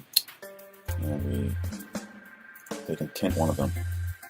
This is the 2 images I brought in. One had a helicopter and one didn't. We were watching the helicopter go below the water line there in this sequence. And in both sequences we saw these birds flying by. So I tinted this one green so they're a little bit different. And I'll take and overlay this one on that one. And then we play with the opacity a bit. Can you see what's going on here? You've got the 3 birds and you've got the same features in the water at that moment in time. Yeah, same features in the water, and when you actually look at it playing, the wave patterns are even identical in the water. But he's going to get to that here, so let's keep going. Okay. The only thing changing is the helicopter. How could that be? How could that be indeed? It's changing, right? Right? So all I did was that. How is that possible? It's because it's photoshopped. It's obvious video manipulation. They're calling this science. They're saying that they landed this helicopter 6 miles across on the other shoreline, and it disappeared below the waterline due to the curvature of the Earth and the curvature of the lake. And this is the evidence that they showed you, him looking through that telescope. But how is it possible that these same 3 birds are visible at 2 different times? One with a helicopter there and one without it there. It's pretty obvious that this is just video manipulation and pseudoscience. This isn't. If this was so easy to demonstrate the curvature of the Earth, why would they have to fake this? I mean, it's obvious that this has just totally been faked. On PBS, nonetheless. You know, millions of people watch this worldwide, And this is passed off as science. This is scientific proof that the curvature of the Earth exists, and they went out to a lake and measured it. How is it possible? Look at that. Right? There it is. Clear as mud. We're trying to. Well, isn't that a Wow. beautiful bust? So let's. Man, that's just straight fraud. But how sloppy of them to actually use that same footage for both shots. I mean, God, they must have been really lazy. I don't know. I mean, because really, Dirt. yeah, just dirt balls. But why wouldn't they use a different set of shots? I mean, maybe they wanted to get caught or leave a breadcrumb trail. I don't know. Hard to tell. Either that or they're just idiots, and they think the rest of us are idiots, and nobody's ever going to catch on. And for the most part, a lot of people didn't catch on. But you know what? Like Mark Sargent always says, you cannot fool the internet hive mind. It's just right there in your face. Well, I was just looking at the chat, and there's a whole bunch of ballers in there saying that it's just called video editing, guys. It's just editing. Yeah. Oh my God. And if we did video editing on our videos, we would get crucified. So sorry, ballers, that isn't going to fly. No. Yeah, clearly that helicopter wasn't actually there. They added the helicopter in later. That's not video editing. That's fraud. Right. Yes. That's scientific fraud. Yep. Yes, it I is. totally. And So now I've seen that because I'd never seen that before, and that was clear as could be. Yeah, I'm gonna try. That's a gem. I'm gonna try and contact both those girls because now that Jim has refused to talk to me, I want to have both them refuse to talk to me as well. And then, I mean, that just tells me that they were involved or implicit. And really, I mean, from 6 miles away, have you ever seen something disappear like that over the horizon at 6 miles away? I mean, that's it's ridiculous. Yeah, so It's like clear, the no water- distortions. Yeah, the water would pour on the shores. Like it's just ridiculous. This looks nothing like any flat earther experiment that's ever been done at all. I mean, this is Right. so fabricated, so CGI'd, so video edited, which it should not be, that it is simply a fraud. Simply And a the other fraud. thing, yeah, Go the other ahead. thing we didn't mention is if you put in 6 miles into the curvature calculator, the answer is 24. So Yes. like, it would have been better if he would have said 23 or 25. Right. Either one of those would have been like, oh, at least maybe that's real. But to hear 24, you're just reading the curvature calculator. Right. And that tells us, like I said a few minutes ago, that also tells us that Stephen Hawking, for whatever reason, even though the ballers claim this religiously, got absolutely zero refraction. None. Zero. Nada. Zip. 24 exactly, right on the dot. Right on the dot. Isn't that amazing that, every flat earther that's ever done the laser under, a variety of Yes. conditions, So temperatures. what happened to standard refraction? Yeah, good question. What happened to it, ballers? Your heroes here are making a mockery and fools out of you. And they're trying to make fools out of us, but it ain't happening. Well, this is what I said too, is if I was a Globe believer and I saw this, I'd be so embarrassed. Like how can you watch this and not be just embarrassed with your model? Like, man, this is a chance to show me how globe the earth is, and this is the way they went about it with like John said, fraud evidence and just nonsense. No way. Yep. And isn't it interesting also that the backgrounds seem to change when the helicopter scenes are in it as compared to when they don't. And even when the helicopter is in it, we've had a dramatically different scene change from being outside of Pyramid Rock, right? All of this stuff is completely disconnected, non sequitur. We got helicopter doors going on and off. We got all kinds of crazy stuff going on that makes no sense. So now we're going to let Kaleidoscope kind of elaborate on how he did this and how he caught it, and we're just going to see the methodology involved. So here we go. Oops, that's right. Okay. All right, notice those birds flying across there?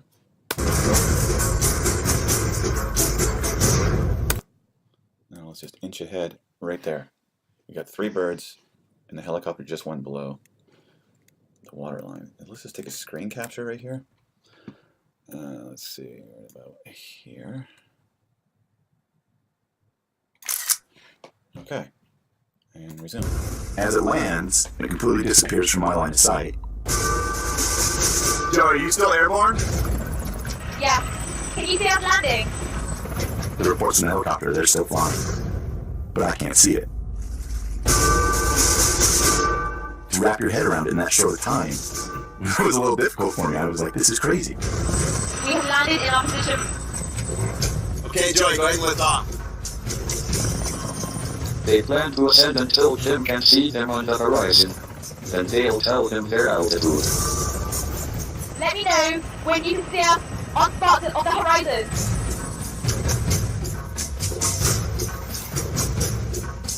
They're about to come up over the horizon there. And here we see some birds. And let's just inch forward a couple back one frame there. See that? Now let's take another screen capture. Wait a second, am I missing something? The helicopter's the wrong way. I'm sorry, the helicopter's what? The wrong way. I don't know. I have to think about it. But I think it's the right way. They just showed, if you just rewind just a hair, when they showed the girl and the other girl inside of it and they're landed. Yeah, that right there. So they're looking behind them and they've got, is that right where they're taking off? And there's like dirt and stuff behind them. Oh, right there. Okay, so which way is that pointed? It's pointed the wrong way. No, it isn't. No, it's the same way. So the head is to the to the left and the tail's to the right. Okay, but if he's across the water, the head should be to his right. Correct? Oh, yeah, I see what yeah, you're saying. Right. It's the wrong way. Yeah, it is. I never even caught that one. I mean, this has to be on purpose. I never even caught that one. That's a good one, Jern. This is dirt. Could you imagine if we had to defraud people and lie and falsify videos in order to? I mean, there wouldn't be any flat earthers if we had to do that. I mean, that's just man. Sean, the globe Earth is so true that you can just fake this stuff and it doesn't matter. It's still true. That's right. Yeah. Well, there's that, and Stephen Hawking said so. So maybe you guys are right. You mean Speak and Spell said so? Yes. Yeah. Yes. Okay. Well, I'm not going to claim that as anything concrete, but there's still, even the chat is kind of going back and forth on it. But interesting observation. We can scrutinize that a bit later, but I think you might be right, Jern. But let's move on. Right. And well, see, now hold on. The discrepancy with the airplane being the wrong way. Now, maybe you could chalk that up to video editing, but what we're looking at here through this telescopic viewfinder, they're presenting that as if it was what he was looking at, and he was like, "Ha ha! They're still in flight, and I can't see them." They're saying that that's what he was filming, and straight up, they faked it. So they shouldn't have had to do that. They shouldn't have. No. All right, let's move on. Come up over the horizon there. And here we see some birds. And let's just inch forward a couple back one frame there. See that? Now let's take another screen capture. Right about here. Right about there. Okay, resume. I got him. Okay, what's your elevation right now? All right, Brian, how many feet are we above the lake? 24 feet. Woo! We made it! 24 feet. 24 feet. Awesome. 24 feet is a lot higher than our other 2 points that we got. That was awesome. That was great. At 6 miles, the lake has fallen 4 times lower than before. So what is going on? Yeah, so what is going on? yeah. What is going on? I think we know what's going on, Stephen. This is a bunch of horse hockey. All right, so he basically gives you an idea how he does it, and later on he continues and he just shows us exactly the same thing. That not only are the birds in absolutely identical positions, the waves are in absolutely identical positions. One, you got the helicopter going down, you got the helicopter coming up, and the other one, this is obviously they have massed in the lake and then put the helicopter behind it. This is more than just video editing, guys. This is straight up video fabrication, and there can be no denying that. Soundstage in Hollywood. I mean, now I'm not even sure they were at this lake. Well, one thing that could have happened is it could have been deja vu, so that means they changed something in the Matrix. So, was it the same 3 birds, or did it just look like those same 3 birds? That's right. It's Mandela effect. There's an agent. There's an agent coming in now. All right. So But yeah, right there, that's even the wrong way. Oh, that's so funny. That's not the same helicopter as it's hiding behind the curve because it's faced the wrong way. well, it's the same helicopter, but it's faced because I thought that too. And then I looked at this N8052G, and that number is consistent throughout all of it. So No, it's, but they it's the rise other up right side. there, and then she's like, "Tell me when you see us." And he's looking from across the water. Then he would see it with the front of the helicopter to his right, and it's the other way around. So it's not even the same time. Yep. So stupid. So, all right. So a few minutes ago, I asked you guys, or I told you guys about the one thing that was important about the altitude of Pyramid Lake. Okay. 3,796 feet, 3,796 feet is the surface elevation of the lake. All right. So let's go back to this, and this is about to become abundantly clear. And I'm going to explain a little something about airplanes and helicopters to you here in just a second. So here we go. Let's continue watching this. All right, Brian, how many feet are we above the lake? 24 feet. All right. So I got it again. Okay, what's your elevation right now? All right, Brian, how many feet are we above the lake?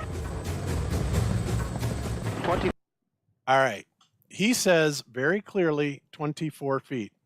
Now, I'm going to explain something to you guys about how he is deriving that, okay? Now, the way that altimeters work is they work based off barometric pressure. And what I'm going to show you guys here is the altimeter in a helicopter, and it's also very much the same in an airplane. So if we take this one, for example, on the right-hand side here, we see the way that they work is if both hands are on the zero, it's at 0 feet. You're on the ground. Of course, the field elevation is definitely a factor, and this is in relation to sea level.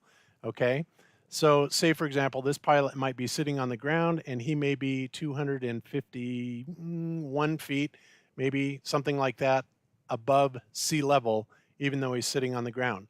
Now you'll notice behind these, like if you look over here on this one, you will see that it has barometric pressure readings, 29.9, 30.0, 29.8. Well, so what is the reason for that?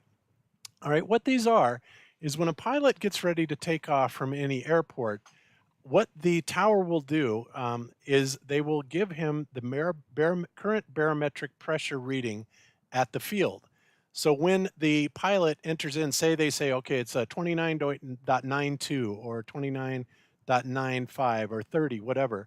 So the pilot enters that barometric pressure in the altimeter, and what it does is it corrects the altimeter for the elevation above sea level, the field elevation, okay?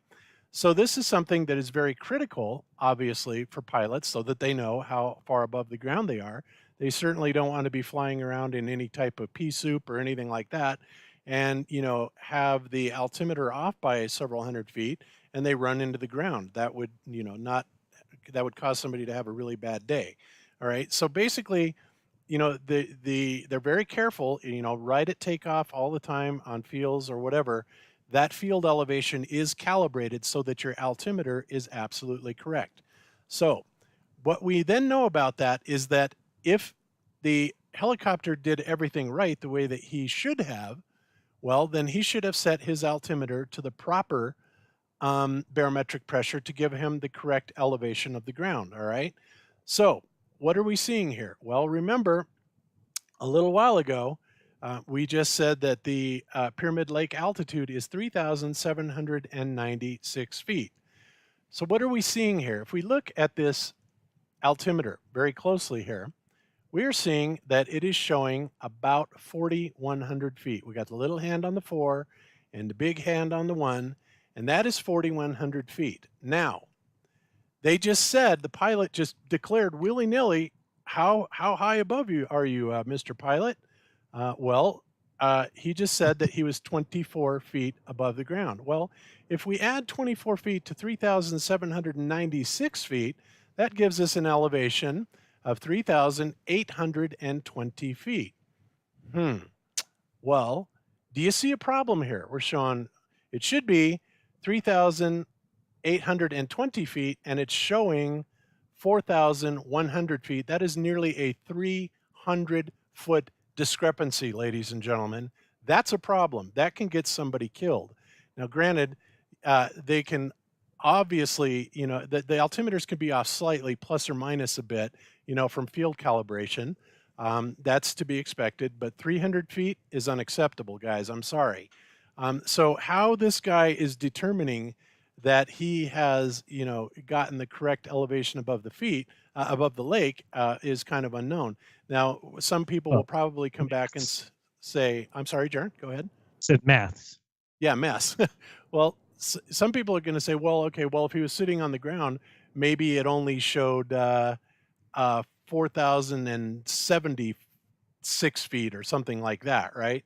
And maybe that's true. But again, that shouldn't be what it's showing. It should be showing considerably less than that, which means that, first of all, our altimeter is not calibrated. So maybe he's just a crappy pilot, or maybe this was all shot, beforehand in a stage and they just looked at all this stuff. And of course, he just willy-nilly glances at that and says, ooh, 24 feet. And that's amazing because the resolution of this thing is done in increments of 20 feet, right? So how he got 24 feet, the guy is amazing. Now, do you see a radar altimeter in there anywhere that's showing the exact height above the ground? I certainly don't. So, wow, what an amazing pilot this guy is to not only be able to differentiate that from an altimeter that's showing an error of 300 feet, but then nail it down to precisely 24 feet above the ground. And in addition to that, that 24 feet above the ground, once again, is following the sight line of where the guy is seeing it. So what does that tell us? That tells us that once again, even at the 6 miles, there doesn't appear to be any refraction of light. Amazing. God, Stephen Hawking, we owe you such a debt of gratitude for proving that refraction doesn't exist and that us flat earthers don't have to take this into consideration anymore. Why? Because Stephen Hawking said so. Thank you. And it was really when he said that the distance changed when they went from 3 to 6 miles by 4 that I realized that the curvature formula is another inverse square law, inverse square curvature. Yeah, yeah, exactly. There it is. Another reference to the inverse square curvature, which we discussed last week as being, isn't that really interesting? And I understood what UAP was saying. It's a square function, obviously, but the fact that it conforms so perfectly to the Earth measurements at 8 inches, of course, all this comes back to this entire, 8 inches is what? It's 0.666 of a foot, right? So all of this comes back to this 0.666 repetitive number that we see absolutely everywhere, right? So just amazing how, and this is even more evidence that in my opinion tells us that this is a mathematical construct, because for these numbers to keep popping up over and over and over again in a supposed Big Bang universe with such incredible clarity is beyond me. And say, oh, what did Randy say? Sean, did you know that it was 666.666 feet per mile? I didn't know that. I mean, it just yeah. No, that's the formula I've been using because it renders the result in feet, so you don't have to worry about inches going to feet. Gotcha. The more sixes you use, the better, but 666 is close enough. I thought of another one too. There's another one of these, maybe not so much ball earth related, but you've got 60 seconds in an hour, 60 seconds in a minute, 60 minutes in an hour, and then 24 hours in a day. But in numerology, 24 reduces to 6. So there's another one. 666. That's amazing. Yeah. And Ranty Flat Earth also gives us an interesting point. He says, Bob, 24 feet of hidden is from an observer height of 0. Camera is way above 0. Should have been less hidden. Drop was 24 feet. Good right, point, but Ranty. that's not what was on the cue card. So you're wrong, Ranty. Wrong, Ranty. Yeah. Slope is true. And if you think that it wasn't on the cue card, ladies and gentlemen, I want you to take a look at this. Here we have the script. Yes, the script of Genius by Stephen Hawking, Season 1, Episode 6. And it is all in here verbatim. Now, of course, some people could come back and say, oh, well, they just listened to it and wrote it all down. I suppose that's possible, but, the fact that they're calling it a script kind of takes the spontaneity out of it, don't you think? I sure do. She's not a scientist, though. No, she's not a scientist. We'll get to that in a minute. All right. So, whoops, where'd my mouse go? There's my mouse. All right. So, 1421. Let's kick on now to. I've got all these time indexes. It's crazy. Okay. So, let me play just a couple more minutes of a couple more seconds of this. 24 feet. Woo! We made it! 24 feet. 24 feet. Awesome. 24 feet is a lot higher than our other 2 points that we got. That was awesome. It was great. At 6 miles, the lake has fallen 4 times lower than before. So what is going on? Well, I think we know the answer to that. All right. Next up. Well, and real quick, I just thought it was funny. He was saying just how curved the lake is. But in the very beginning of this show, they have like an overhead view of the lake, and you can clearly see the whole damn thing's a plane. I mean, it doesn't curve at all. I mean, but yeah, it's crazy. All right, so now we're going to go over, now that they've had their victory and they have proven that the curvature exists over the lake, now they're going to actually draw it out for us here. So let's look at that. And this is the surface of the lake. The green line shows the path of the laser and the view from the telescope. And the gold line shows how the data points form the beginning of a curve. So that means this lake isn't flat. It's not even close. No. It's crazy. If we can just continue that curvature all the way around, complete a circle, and we can measure it, then that gives us the circumference of the Earth. With these measurements on the lake, we can calculate that the Earth's circumference is around 25,000 miles, which matches Eratosthenes' calculation from the telescope. Uh-huh. Okay. And the gold line shows how the data points form the beginning. And once again, we have absolutely zero refraction at 6 miles. Thank you, Stephen Hawking. All right. So, and you know, obviously you can see what they're doing here. They're following the curvature index absolutely perfectly. No variation whatsoever. Everything is right on the money. Just amazing. Amazing how this team of amateurs and ordinary people, you know, just got it right the first time without any mistakes whatsoever. All right, so let's go now to. Of course they got it right. They just read the chart and then faked the video. I know, right?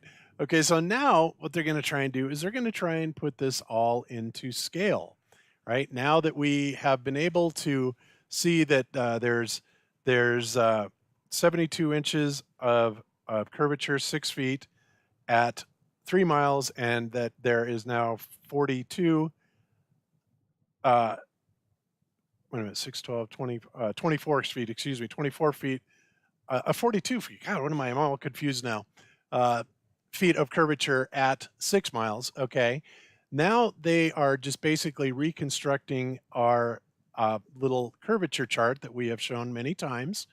And we already know that this works, and it's based on 8 inches per mile squared, or 0.666 times the mileage, right? As John just pointed out. So, all right, here we go. So they're building the case, and they're showing, you know, in their model that the Earth is conforming perfectly to this, even though they have obfuscated, lied, CGI'd, all kinds of stuff to do this, never showed any leveling in the first place, all to make this happen, right? Amazing. All right, so now we're going to try and put this all in scale. So here we are at time index 17, and let's listen a little bit to what's going to happen next. Models of the Earth and the Moon. Their relative size was first discovered by the ancient Greeks, thousands of years ago. Back then, the genius who worked it out was a man called Aristarchus. If you look at the moon, there's a bright crater, and it's called Aristarchus, named that way to help us remember the man who told us the size of the moon. So, and by the way, this Chris guy, who's the astrophysicist, is of course the expert, as differentiated from ordinary people, but the expert that is on their team. So just wanted to point out who he was and where the experts actually are. How did Aristarchus do it? The answer is that he simply observed its passage through the sky, and he calculated that it took 1 hour to cover the distance of its own diameter. Once he'd worked that out, he had to find a way to make that figure relevant to the size of the Earth. Aristarchus realized that he could use a phenomenon called a total eclipse. And a total eclipse of the moon is a common thing. It happens once or twice a year when the moon passes through the Earth's shadow.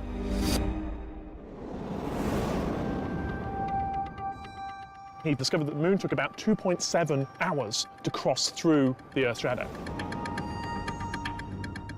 And so he then knew that the Earth's shadow was 2.7 times larger than the moon itself.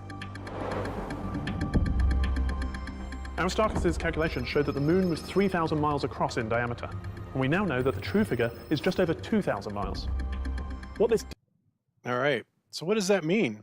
Well, first of all, it means that Aristarchus was dead wrong. So, you know, he was off by a factor of over 30% or about 30%. So, you know, why they even put that in the history books is, you know, an enigma all in and of itself, right? But one thing that I found that was very interesting, and we keep talking about this math that keeps coming up over and over and over again, right?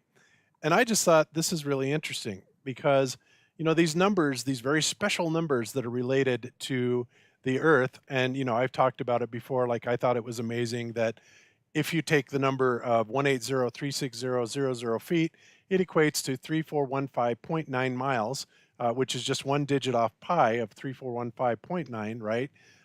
And then that gives us a throw of light exactly 12,450 miles in one direction, 12,450 the other, which is exactly half the circumference of the Earth. Now, I have never gotten over that. That still blows me away to this day. But let's look at another numerical anomaly that is absolutely amazing. And you will recall that he said that Aristarchus discovered that the moon travels about its own diameter in about 1 hour. Well, what is the moon's diameter? Well, it's 2,160 miles. All right.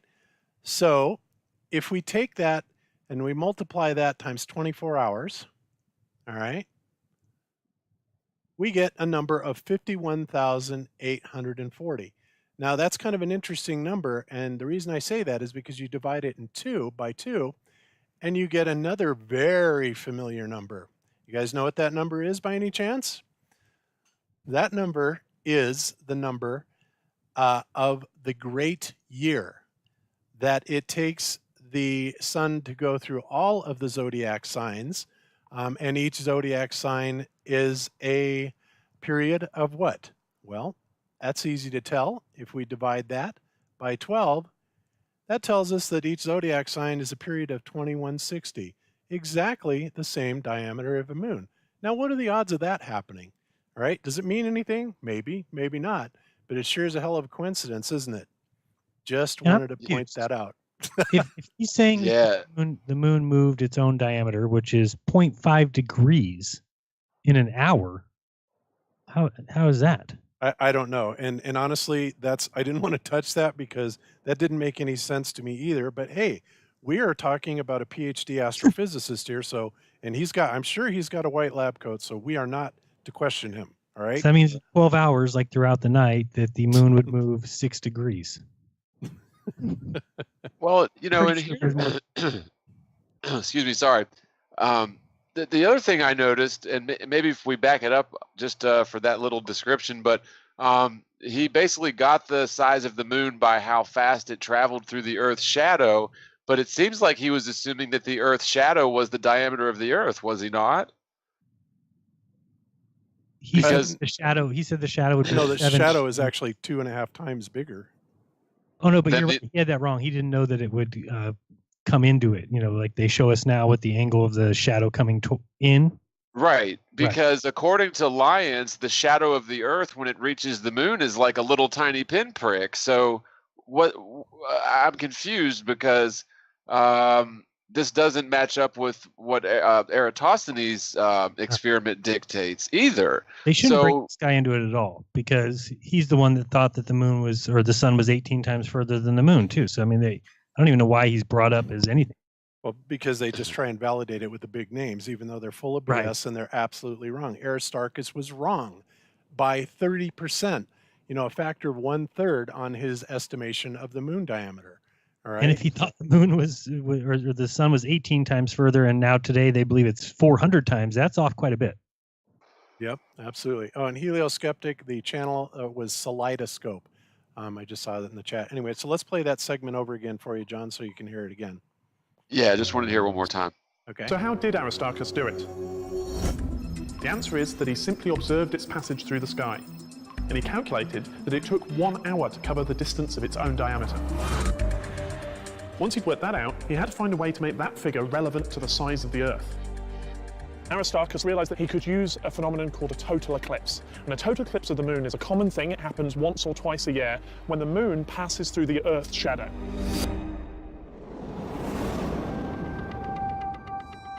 He discovered that the moon took about 2.7 hours to cross through the Earth's shadow. And so he then knew that the Earth's shadow was 2.7 times larger than the moon itself. Aristarchus' calculation showed that the moon was 3,000 miles across in diameter. We now know that the true figure is just over 2,000 miles. Yeah, but they don't ever mention the fact that he was wrong, right? Right. I mean, and so, I guess what I'm saying, his figure was fairly close for, wild guessing, but it just seems to me as if he was assuming that the shadow of the Earth was basically going out evenly and not diverging or converging, but was that shadow at the moon was essentially representative of the diameter of the Earth, and that doesn't work in the heliocentric model for anything. I mean, it's wow, crazy. Well, yeah, and it gets better. I mean, just think about the eclipses, and we brought this up before on this show. When we went to the total solar eclipse last year in Nebraska, the moon casts an umbra on the Earth of only 70 miles, right? Well, if the Earth is nearly 4 times the size, or we'll just say it's 4 times the size, and you switch that around and keep the sun at 93 million miles away, and if the light beams from the sun are truly parallel, then you would have gotten an umbra of about 280 miles. But since it's only 3 point something, I believe the actual umbra size should have been about 257 miles of the Earth's shadow across the moon. But in fact, what they now say is that it is nearly 2.5 times bigger than the moon itself, nearly 6,000 miles, something like that, which again is another complete and absolute utter disconnect. And the only way that they can make this work mathematically is to angle those beams of light in, and say that light is propagating in a totally different way than what we know that it must be. It goes against all common sense whatsoever. So yeah, this whole thing is a mess. It is a mess, because I'm pretty sure, and I've got to go back and look at my research, but I'm pretty sure that in his day of age, I want to say in 100 BC is when they came up with the idea of an hour. That before that, an hour was variable. I'll look into that, but I'm pretty sure that they used to take an hour, but they would base it off of you would divide it into you would divide light and dark into an equal 12-hour period or 12 parts. So I don't think the idea of an hour actually being a 60-minute period was around until like 100 or 150 BC. And wasn't Aristarchus way before that? So the whole thing's a made-up lie. Well, and that's a good point, because I was thinking about this the other day. You would think that high noon would always be when the sun is directly overhead, and that midnight would always be when you're like 180 degrees opposite the Earth, opposite the sun on the Earth, the ball Earth, of course. But that isn't the case, and so to me, it just seems like that, it would make a lot more sense to divide the day into, to do it that way, so that noon is always when the sun's overhead, and midnight's always when the sun's opposite you. But please get this, I was way wrong. Hours of fixed length became commonplace only after mechanical clocks in the 14th century. So the whole story is bullshit. So before the 14th century, what they used to do is have variable hours. So every hour would be a different amount of time. It was more based, like John said, on where noon was. Reading this from Scientific American, Once both light and dark hours were divided into 12 parts, the concept of a 24-hour day was in place. The concept of fixed-length hours, however, did not originate until the Hellenistic period, when Greek astronomers began using such a system for their theoretical calculations.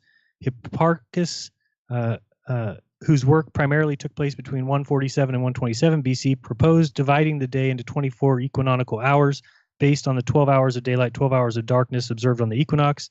Despite this suggestion, lay people continued to use seasonally varying hours for many centuries. Hours of fixed length became commonplace in the 14th century. So, I mean, the whole story is a lie. Huh. Yeah. That's why they call it Lions. That is why John calls it Lions. Yep. All right. So let's move on. Now we're going to hear Hawking make an assertion about the distance to the moon. And of course, what you have to keep in mind is, how does he know the distance to the moon? But let's hear him ask it. When the scale moon is just the right distance away, it will cover the real moon perfectly. That's how you find the distance. In the desert, the scale models of the moon and Earth are 6 feet apart. Up in the sky, the real moon is about 240,000 miles away. It worked. I'm not a scientist, and to be able to just do that off a whim, and it just came to me, that was incredible. Wait. It worked. I'm not a scientist. Whoops. All right. We covered this one last week.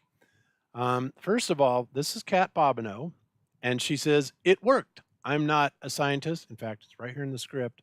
I'm not going to find it, but trust me, it's in here. Now, So- is that a transcript or like the actual script? I don't know. It says script. All right. Okay. So I'm just wondering if there's any deviations from this, or if it's an actual transcript like a It's- stenographer made. It's pretty much right on the money. I didn't follow the whole thing through, but the important parts and wherever she says that is absolutely in here. Like I said, I'm not going to find it. Trust me, it's there. I'll put in the show link. So if you don't trust me, you can find it yourself. Well, she's definitely a liantist. Yeah. No. So, all right. So let's look at who she actually is. Oops. Let's get to the right place. Here we go. All right. She says she's not a scientist. And here we have in the nose, Kat Bobineau's television reel. And the first thing it says is Kat Bobineau, scientist. But hell, that could just be a caption. You know, how do Typo. we know unless we hear it from the horse's mouth? Well, let's see. My name is Kat Bobineau, and I am a scientist. I was born and raised here. Well, all right. Well, so much for the typo. Well, maybe she just misspoke and, she didn't mean it. So let's give her another chance. Let's go to the end of the video. Let's see what she says here. And at my website, katbobineau.com. I'm Kat Bobineau, and I am a scientist. Oh, damn. Well, I guess that eliminates the possibility of any misspeaks or typo. I guess Kat Bobineau is a scientist. What is she a scientist in? Well, she's got a degree in, oh crap, I forgot this and I should have had it up. It was a degree in biology. I believe she's a biologist. So there you have it. She's definitely a scientist. And so she's just an ordinary person, right? I don't think so. Which is a bunch of horse hockey. It'd be like Coke and Pepsi having a taste off or a taste challenge, and then you find out that the 3 judges are Coke employees, and they're like, no, they're ordinary people. Ordinary people work at Coke. It's like, yeah, but it's between Coke and Pepsi. You probably should get some other people besides Coke employees. Like, no, they're everyday people, ordinary people, just these scientists. Yep. You know, I've often suspected that Pepsi and Coke are actually owned by the same parent company. It's like the perfect false dichotomy. One's red, one's blue, and they're like the only competitors in name brand cola. And I don't know. It just seems like they would make. Yeah, go ahead. I was going to say, well, ultimately, up the chain, a few corporations, they very well may be. Yeah, I wouldn't be surprised at all. Honestly. Neither would I. Jeez. And speaking of that, you heard that what Fox was going to buy, or that Disney was going to buy Fox? Oh, really? Yeah, I mean, if that's done, I mean, that means Disney owns Fox, which owns Nat Geo, which owns Discovery, which owns History. So Disney now, everything you get, anything history related, anything documentary related, is from Disney. Wow. there you have it. Good luck All right. making. Yeah, Yeah. I recently heard that how for the longest time there were, I think, five or six major mass media companies that owned everything, and that recently that went down by one. So it either went from 5 to 4 or from 6 to 5 or whatever. But that just happened within the last few months, if I'm not mistaken. And I know that Disney is one of the biggest, is like juggernauts, along with like Viacom and. But I'm not sure which one, but yeah, they just lost another one of those large mass media companies to some merger or something. Yeah, I think it's Disney bought Fox, which is for $71 billion. Oh my God. Wow. That's crazy. Okay. So, all right. So let's go back and let's take a look at our other ordinary person. Our other ordinary person is Joy Nya. I don't even know how to pronounce that. Inga. Joy Inga. All right. Yeah. And Joy. Well, I know that the surname Nguyen is just Win. spelled or pronounced Win, so maybe it's just Wuh. Wuh. Joy Wuh. Okay. Whatever. All right. Maybe. So Joy, this ordinary person, actually has 2 degrees. Her educational background, she says, I earned an undergraduate degree in biology at the University of Nottingham in England and a master's degree in science media production at Imperial College London. Wow, pretty ordinary person with a dual degree, one master's and another one in biology. So we have 2 basic biologists on the ordinary person list. And then you got to love this next question. Why did you become a science storyteller? Well, that's pretty telling, isn't it? Science storyteller. Isn't it the truth? Wow. All right. So let's go back. Where were we? Just nutty stuff. I'd love to know what her answer was. Was she like, because I like to trick people into thinking they live on a ball? I don't know. Right. Yeah, exactly. So the other thing that they brought up, that Stephen Hawking brought up, was the distance to the moon, right? Okay, and we've covered this before, but I'm going to hit it really quick. So the way that they determined the distance to the moon, as one of the sources clearly states, is by a methodology of triangulation. And this is really interesting because it just so happens that Red's Rhetoric did this very same triangulation with somebody in Florida or in California. One of them, one's in California, one's in Florida, by this person named Turkey Cat. And they do these angle measurements and they plug in their calculator and they come in with a measurement of about 3,400 miles, basically, to the moon. Okay. So yeah, okay, close enough, whatever. And then, of course, TJ in this video does something really cool because in order to get that 240,000 mile, I'm sorry, it was 228,000 miles, not 3,400 miles, 228,000 miles or whatever. In order to get that, they had to add in a figure for parallax. Well, what is parallax? Parallax represents the amount that the Earth curvature changes, basically what the direction up actually is, right? Okay, but TJ said, okay, well, if we're on a flat Earth and we remove that 0.6 degree parallax, then what happens is the distance to the moon comes in at 3,409 miles, I believe. So I'm just going to play this part really quick and let him summarize it. It's just a minute or so, and then we're going to go on. 0.6 degrees. And finally, we now have everything we need for our equation to solve for x. So x will represent the distance from the moon to my location in Florida. So we simply plug in the values where they belong, crunch them out, and what do you fucking know? We found that the moon is 224,573.102 miles from my front door. Okay, so it's 224,573 miles. Okay, so let's see what we get. Let's plug in 89.4 because we had to account for Earth's curvature, and forgot that there we go. So we have to account for Earth's curvature, which gives us a parallax of 0.6, which makes this 224,573.1. Is that right? 224,573? 224,573.1. Okay, so this formula works. But what if the Earth is flat and we put in 55.4 for this degree? We go back to her original degree that she had because we say, all right, what if the Earth is flat? That's what journalism says. Oh, wait a second. Now the moon is 3,409.143 miles away. So let me just ask you a question. Does the moon look like it is 3,409 miles away? Or do you think it looks like it's 224,500 miles away? Well, given the choice between the two, I'd have to pick that 3409, but I'm not even so sure that it's that far away. In fact, I suspect it's a lot closer, and we're dealing with a lot of optical phenomenon here. But the reason I bring this point up is because this is one of the claimed methodologies that science has cited in being able to tell the distance to the moon by triangulation, just like Red's rhetoric did it, precisely the same. And the one thing that they don't often pay much attention to is that this exact same observation, measurement, and calculation can be applied to the sun. Right. And if you do that on a ball Earth, then it also says that the sun is 224,573 miles away.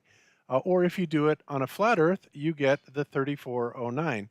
Now, of course, you guys are aware that my number, like I was talking about earlier, and the incredible mathemagics of 3415.9 miles, or 180,360,000 feet. Amazing coincidence, right? All that stuff. But I love this stuff. So that's where, ultimately I kind of settled on that 3415.9 mile number.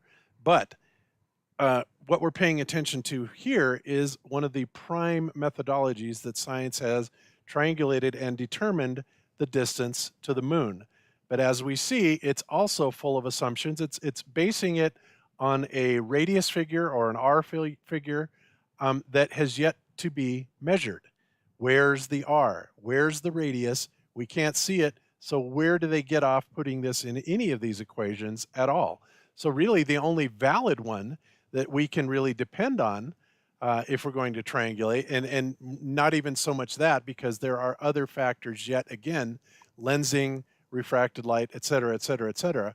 But the more reliable distance to the moon would obviously be based off the flat Earth model, because we have no curvature that we can measure, right? So again, they build their model on assumption after assumption after assumption after assumption, and also mathematics that cannot be tested or observed. Big problem. All right. So I just wanted to throw that in. Go ahead, Jern. I was just going to say the one that Nathan's been bringing up on his show lately, and I know I was mentioning it before, but that the way they came up with the distance to the sun, because again, I'm not even sure you can come up with any distance to anything in the sky. I don't know how they ever did. If you think about it, if everything was wiped clear and we had to come up with one of the distances, good luck. You're not going to be able to do that because we only can figure it out now because they tell you the size of everything and they tell you the distance. So then you can remove one and say, okay, well, if we know only the size, we can figure out the distance. But if you didn't know any of them, you're going to be, up Schitt's Creek without a paddle. But the way they figured out where the sun is or how far the sun is with a transit of Venus. And in order to do that, it had to be assumed, or it had to be guessed that the Venus was the same size as Earth. So can you imagine, go out tonight and watch Venus, or in the morning, look at that little light in the sky and think of the presuppositional balls it took to say, that light in the sky, same size as Earth. Yeah. Right, and I think a lot of these assumptions were derived from, starting with the assumption that the Earth is a ball with its given parameters, and then they believed that they were able to figure out the distance to the sun. Originally, it's a whole long story, but it's just a bunch of pseudoscience, like how they say they discovered the speed of light way back when, and they'll make an assumed value. Like you saw the one with how they just got the distance to the moon allegedly, and that was wrong, although it was kind of close to what they agree now. And they'll just take an assumption, they'll carve that as scientific proof, and then they'll build all the rest of their kissing bug. they'll build all the rest of their values around that. So yeah, it's just a bunch of pseudoscience, but people believe it because it's asserted from all of the authority figures in science. Yep. Right. Nobody learned that stuff. It's always assumed. Neil deGrasse Tyson wouldn't even know that stuff. He's way past that. He's already in the land of the assumed, where he's made all those assumptions and believes that they've all been proven and are all true. Yep, exactly. All right, Yep. so moving on, I'm going to play a couple more minutes of this clip here, and let's see how many assumptions they make in this clip, guys. Here we go. The Sun is almost 110 times the diameter of the Earth. Well, there's one assumption right there, but let's keep going. Now, the next big question. On this scale, what is the distance between Earth and the Sun? So, how far do we have to move that model to get the distance? And how are we going to get the distance exact? I don't know. Much like it was with the Moon, the key to answering this question is an eclipse. But this time, it's a solar eclipse. When the Moon passes in front of the Sun, seen from the Earth, the Sun and Moon are exactly the same size. So they should be able to find the distance by creating an eclipse on their model. In a solar eclipse, Now, one thing I want to point out here is the blatant lack of coverage. You remember how they went on and on and on about how big the shadow was of the moon on the Earth on the moon, but they mentioned nothing about the umbra size of the moon on the Earth during this eclipse. Just an interesting omission, and yet they're using the eclipse and angular size resolution to determine a lot of, assumptions. Let's move on. we can't see the sun at all. So when this sun disappears, you'd have a solar eclipse. Boom. There we go. That's all we need is a solar eclipse. Exactly. We jump Well, in the truck wouldn't you? and we just go. Wouldn't you also need to know the distance to the moon from the Earth as well? Well, that's Well, you would also need to know the sizes, wouldn't you? Well, Yeah. what they're saying is if okay, let's just say the sun is this size. How far away do you have to put the moon to where it completely obscures the sun? But then you would also need to know how far the moon is from the Earth. Oh, I think they do that after. They, so the they first do step that. is- yeah. Oh, okay. All right. Yep, they do it. Yeah. Who put that big ball sun there? Where did that happen in history? Where did somebody come along and say, this is the size of the sun, now figure out the eclipse? Nobody's ever done that. So again, it's all presuppositions. Yeah, the size of the sun and the distance of the sun have changed radically over the years. And of course, this all leads back to your video, Jaron, that we're going to cover once again at the end of this, just to kind of push the point home. But let's move on with this video. We go in the desert and we just drive. How far do they need to drive? I think that's about it. Say about 400 meters. They decide to stop 400 meters from the sun. All right, let's see. The moon? Right there. To make the tiny moon eclipse the sun, it always has to be 6 feet from the Earth. Okay, so I've got the Earth here. All right. So we know this distance, and now I'm going to see whether the moon is the same size as the sun. It's actually a bit smaller, so we have to go a bit closer to the sun. All right, let's move it. Wrong Let's way. do it. Do they need to be closer or further away? Let's try here. Scientists at work. Yeah, I think so. I want the air. The sun is still bigger. Really? Yeah. The sun is still bigger than the moon? Yep. That means we would go that way. I'm having a dumb stroke. I'm having a dumb moment. Let's get back. All right. I think we all felt a bit silly. We're walking across the desert. What were we thinking? How much further do you guys think? I'm saying check it. Check it. Bam, right there. Okay, ready? Let me look. Oh, we got it. Yeah, we got it.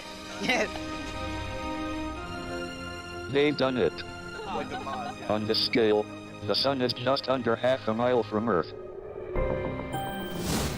Up in space, the distance is 93 million miles. To see it in perspective, I mean, our Earth was only so big, and we'd had to take it across the desert in order to show distance. And I mean, that just shows how small we are. What? And insignificant. You forgot insignificant. Yeah, you definitely forgot the insignificant. So, and monkeys too. How many assumptions did they have there? Again, we asked the question on last week's show, how are they determining sizes and distances to things?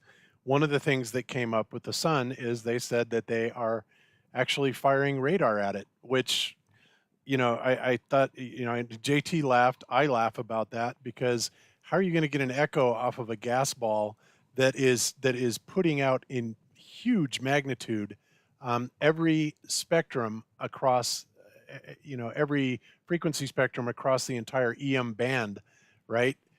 Wouldn't it 16 minutes? Well, no, they wait a minute, wasn't what 16 minutes? Well, wouldn't it take 16 minutes to bounce something off the sun and have it come back? Yeah, 8.3 miles, so it'd take 16.6666 minutes to come back. Yeah. Yes. Now, of course, JT elaborated on that and said, well, you can have a pulse feed, which then gives you a Doppler effect. I won't go into that, but he's absolutely correct about that. But the biggest point is to bounce a radar off of something that is already this huge emission point and is clearly not a thermonuclear reaction. If that was true, the core would be way hotter than the corona. And in fact, the opposite is true. So it is completely, incongruent with any idea of it being this sort of thermonuclear reaction. It's BS. If you look at Eric Dollard's work, he admits they don't really understand what it is. It's some sort of a conversion type of mechanism. And I agree with that because I think that the gases in the atmosphere play a large role in the manifestation of both the heat and the light of the sun, as well as the stars and probably even the moon. But the moon, I'm still not too sure about that. That's the one that really screws with me. So anyway. Well, you know what? Go ahead. Sorry. Oh, no, go ahead. Okay, well, I was just going to say, it seems like they're assuming that they know how large the sun is, how large the moon is, and that's where they get the distance. Then they're also assuming that the Earth is a ball in the first place. But in this experiment, couldn't we also say that they've proven that the sun is the size of that beach ball and it's only a few 100 foot away? Right. Because I mean, you can use any scale. You could use a moon that was the size of I don't know, a bowling ball, and a sun that's a little bit bigger and further. Or you could use a much smaller sun and a moon that's much closer to the sun. What they've clearly done is they've taken values that they've all agreed on without any sort of physical evidence to support that value, and then they've just run with it and called it proven facts of science. Yep, absolutely true. Yep. All right, so let's move on. Let's hear what else Mr. Hawking has to say here. Our volunteers have figured out the distance between the sun, moon, and Earth, using nothing more than 3 round balls and a little bit of logic.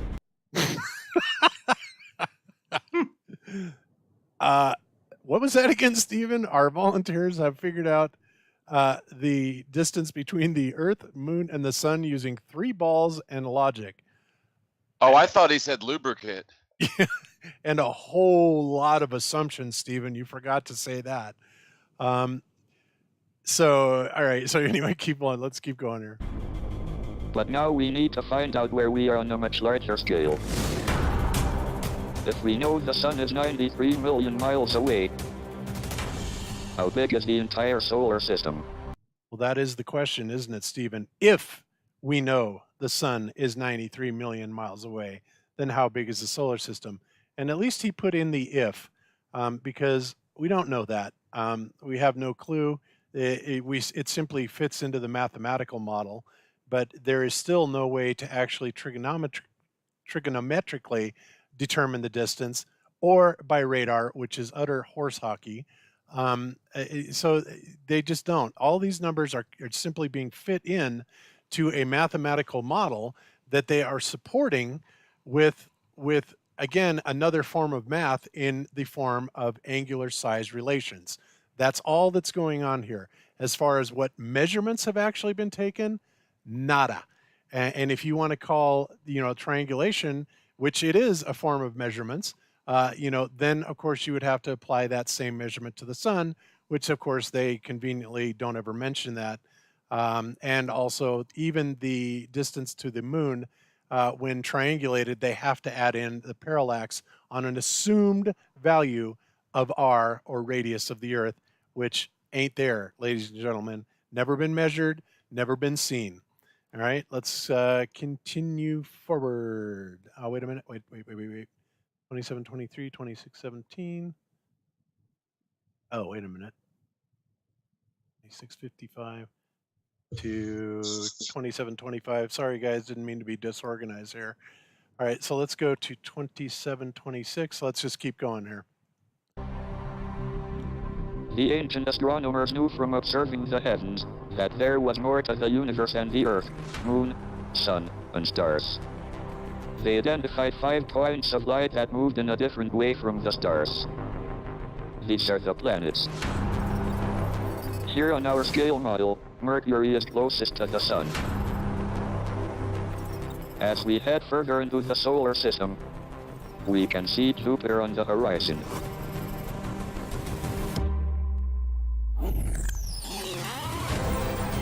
Viewed from above, we can see all 8 planets aligned. Neptune is 9 miles away from the Sun, or nearly 3 billion miles in space.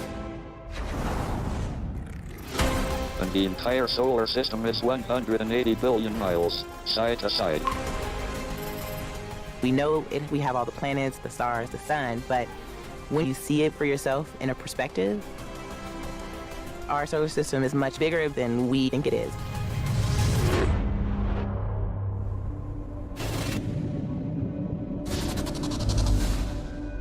We have now found out the true scale of our solar system. Really? All right. What did he just say? We have now found out the true scale of our solar system. Now, did I miss something, or how exactly did we find that out? I don't remember them finding out any part of this, or measuring it, or coming up with any viable way to even extrapolate it. So he's really making a leap of faith here by saying that they found out anything. We have not found out anything. All we are doing is following a prescribed mathematical model that we have derived with 0 measurement, or the only measurement that has taken place goes back to the very root of this, which takes into account a whole boatload of assumptions that are unverifiable by measurement, right? Big problem. So again, he's just building on a myth. He's just building the BS bigger and bigger and bigger, doubling down every single time, saying, this is what we know now, this is what we know now, and yet has not shown exactly how we know this at all, other than basic BS conjecture. So we have now proven that Santa Claus is real because the cookies we left for him got eaten, and there was some soot in the chimney, and there were presents under the tree. So, yeah, good proof. Yep. All right, let's move on. And our place within it. But where is our solar system? To find out, there was an even greater question, which had to be solved before we truly understood our place in the cosmos. Well, working out distances is all very well, but you realize pretty quickly that you need to know how things relate to each other. Look at the stars and you'll see that they move, and so it's natural to conclude that the stars are moving around us. Well, at least he got that right. It is natural to conclude that the stars are moving around us, and that we are not on a spinning ball rotating around within a star field. So at least he got that right, but now they're going to take that common sense approach and just blow it all away. Let's move on. In the 16th century, a Polish astronomer called Copernicus dared to challenge the traditional assumption that the Earth is at the center of the universe. Copernicus realized that common sense view of the universe isn't right, and he started... Okay, so how is it exactly that Copernicus was able to realize that the common sense view of the universe wasn't right? Okay, well, let's listen a little more. To wonder whether something else is going on. Copernicus had two big theories. Firstly, the Earth is spinning like a top. And secondly, the Earth is not at the center of the solar system. In fact, the Sun is in the middle, and we are spinning around it, like all the other planets. He knew there was something beautiful about the idea of a sun-centered universe. It seemed to him simpler. Although his theory was more logical, Copernicus faced a serious problem. Whoa. What is this? This looks so cool.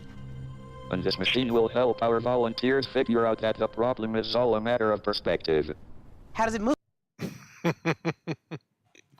So Copernicus knew he had a problem in that how is he going to solve this? How is he going to bring this paradigm into a heliocentric model? Well, so what he's going to do here now, and before we cover this next part, I want to go into something else that we all know full well, something called the Coriolis effect. All right. Now, what we know about the Coriolis effect is it's really not anything that's real. It is a perspective type of issue, right? And the reason that they claim it's a perspective issue is because, you know, the ball, when they do this demonstration, is angling off, and it appears to be angling off, but it's really traveling in a straight line. So I'm going to play just a little bit on this Coriolis effect. And one thing I'm going to also point out that when we get back to the Stephen Hawking video, you will notice that they never even utter the words Coriolis effect, as if they don't want this phenomenon to be directly linked together. Why? Because, oh, go ahead, John. No, finish your sentence. I'm sorry. I was going to say why? Because the Coriolis effect is an optical, I guess, illusion is the best way to put it. And that'll be explained here. Go ahead, John. Yeah, I was just going to say when they first opened this segment, he said that Copernicus knew that, or everybody knew that his model with the Earth going around the sun was more logical than the other one. I mean, that's a pretty bold claim, but I'm just wondering, are they going to support that claim with any evidence, or they just make the claim and they just make the claim? There's absolutely no evidence to support it. In fact, wow. Everything from a long time ago forward has been absolute and utter conjecture, and they treat it like it's fact. And that's the thing that really torques off a lot of flat earthers. But let's do a little refresher and a review on what Coriolis is and what's going on here with it. And again, National Geographic, this is fair use for criticism, teaching, and commentary. Here we go. Now remember, the ball will be thrown straight across the spinning merry-go-round, but where will it end up? Will it be caught by the thrower? Will it be caught by the person opposite? Will it be caught by the person to the thrower's left, or by the person to the thrower's right? Right, in your own time, throw the ball. I got this.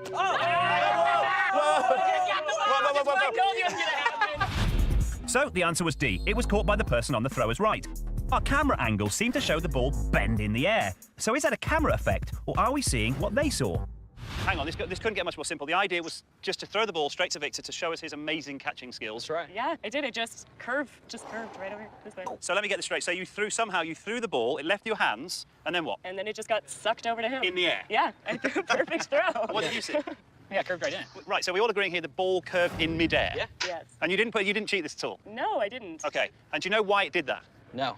No idea. It's called the Coriolis effect. And it's very simple. It's objects in motion appearing to be, it's an optical illusion, appearing to be deflected off their intended course. So what's actually happening here is you are throwing this ball. You can only throw a ball in a straight line. Can I clear that up straight away? Yes. Even though it appears in your eyes to be bending. So you throw the ball straight.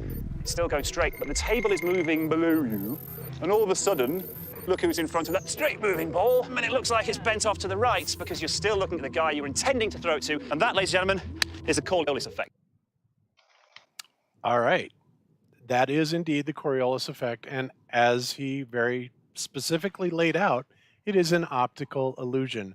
The ball is traveling in a straight line. It is simply the person on the guy's right on the merry-go-round that is coming around to intercept the ball at that straight line course that it's on. So again, it's a complete and utter optical illusion. All right, we got to make that perfectly clear. Now we're going to go back to our video. Wait, but what does that have to do with the Earth? I mean, well, that's what I'm going to point out here. Absolutely nothing. Right. But it's tied to Foucault, and now you know where I'm going to go with this. So, and also where Stephen's going to go with this. So here we go. And I would just, if I could interject real quick, I think that this Coriolis effect demonstration proves one thing very nicely, is that objects that are accelerated away, or an object that's beholden to a rotational frame of reference, like the ball on the merry-go-round, once you accelerate that object free of that rotational frame of reference, the object that you project or throw does not continue spinning around with that rotational frame of reference. However, that's one of the main arguments that Globers have in terms of the flight durations. Yeah, if the atmosphere was stuck to the Earth, then there would be no Coriolis force. It's impossible. Well, right, but there's that too. But yeah, you're right. But I guess what my point is, though, is that if we were to believe in the ball Earth physics, then or in the ball Earth claims, then when they throw those balls across the merry-go-round, they should actually continue spinning around and go to the person across from them where they tried to throw it to. Right, because the atmosphere should be moving along with the merry-go-round.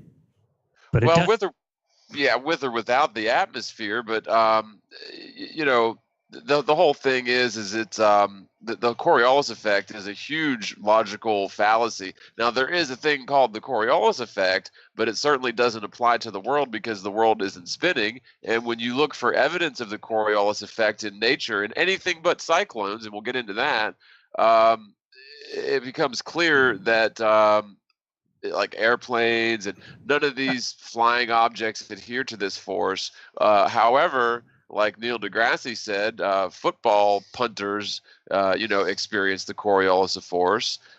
Snipers do, but artillerymen don't. This is one thing people need to understand, that if you believe in the globe Earth model, then you believe that the atmosphere moves along with the spinning Earth, which if that's the case, then there is no Coriolis effect because there is no frame of reference that's changing. I mean, in that merry-go-round, the ball seemed to divert because the merry-go-round was spinning in a still atmosphere. So if you believe that the atmosphere is attached to the Earth, then there is no Coriolis of force. And then if the atmosphere is attached to the Earth, you have to believe that when a helicopter just hovers above the ground, that as the Earth and the air is moving, that it's carrying the helicopter with it, that the helicopter's moving along because of some gravity or something. It's so ridiculous that anybody would ever believe that.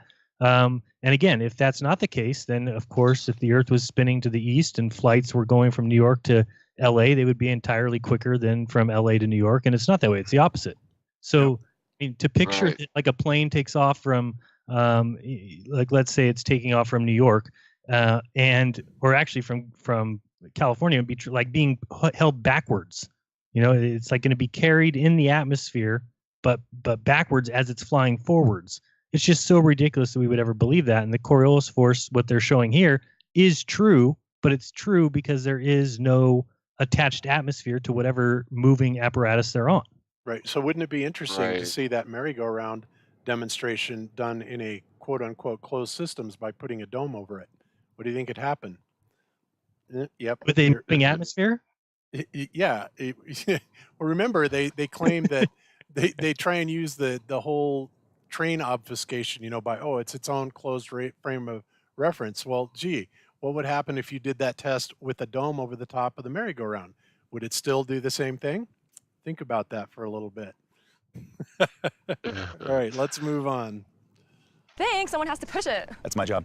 Your job. You're gonna push? That means You guys get to be the test pilots. All right.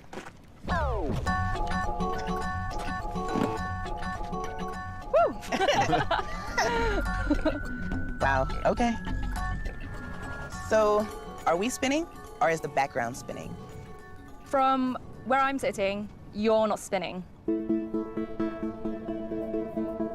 If you are on a planet that is turning slowly, so that you can't feel the spin, How can you be sure that the Earth is spinning, and not the universe? That's the problem Copernicus faced. If we're Earth and we're spinning, how do we tell if it's actually us spinning? Oh, that is such a difficult problem. I mean, you have to have a pinpoint that's not part of the universe and not part of the Earth. The only way to see the Earth spinning is to be at a fixed point out in space, just like... Oh, so what did Hawking just say? He just said that the only way to see the Earth spinning is to be at a fixed point out in space. And keep that in mind, guys, because he's absolutely right about that. And yet, he's going to turn right around and go against his own words using some absolute pseudoscience here. So let's move on. Like Jim. 500 years ago, space travel was impossible, of course. But in 1609, an Italian scholar called Galileo invented the next best thing, the astronomical telescope. Galileo Galilei is perhaps the founder of modern science. His telescope was going to revolutionize our view of the universe. Galileo pointed his telescope at Jupiter, and he sketched out what he observed. There were moons spinning around it.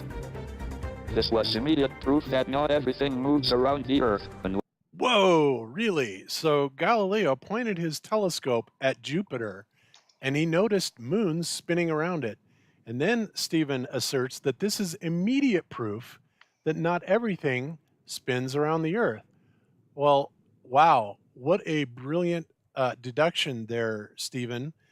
No, what it means is that the moons supposedly appear to be whizzing around Jupiter, but, you know, in the geocentric model, Jupiter is still whizzing around the Earth, right? So that doesn't prove anything. That was just a blatant assertion that is absolutely completely lacking in fact, and in fact is easily disprovable and utter BS. So, because remember, he just said that the only way to be able to tell, what's going on with the Earth is really to be observing it from, a point out in space. But then he turns around and starts making these assertions, first of all, that are non sequitur. Yeah, what difference does it make that the moons are going around Jupiter? Yeah, they're going around Jupiter. Does that mean they're not going around the Earth? Well, if Jupiter's going around the Earth, then ultimately so are the moons, right? But he patently, makes the claim that this handily proves that, Jupiter is not going around the Earth.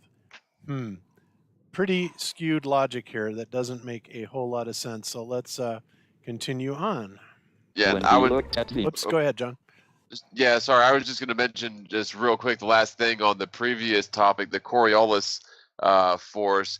Ball earthers apply the Coriolis force to the ball earth only when it's convenient to their theory, and they completely abandon or ignore it when it defies or brings their theory into question. And the same sort of thing goes for like this example too. They'll make these arguments that are sometimes completely contrived but convenient for their theory. But if you logically look at it from other perspectives, it proves nothing other than their devout belief in globism. Right. And that's one of the amazing things. And this, of course, is where Robert Sungenis comes from. Robert Sungenis being a geocentrist.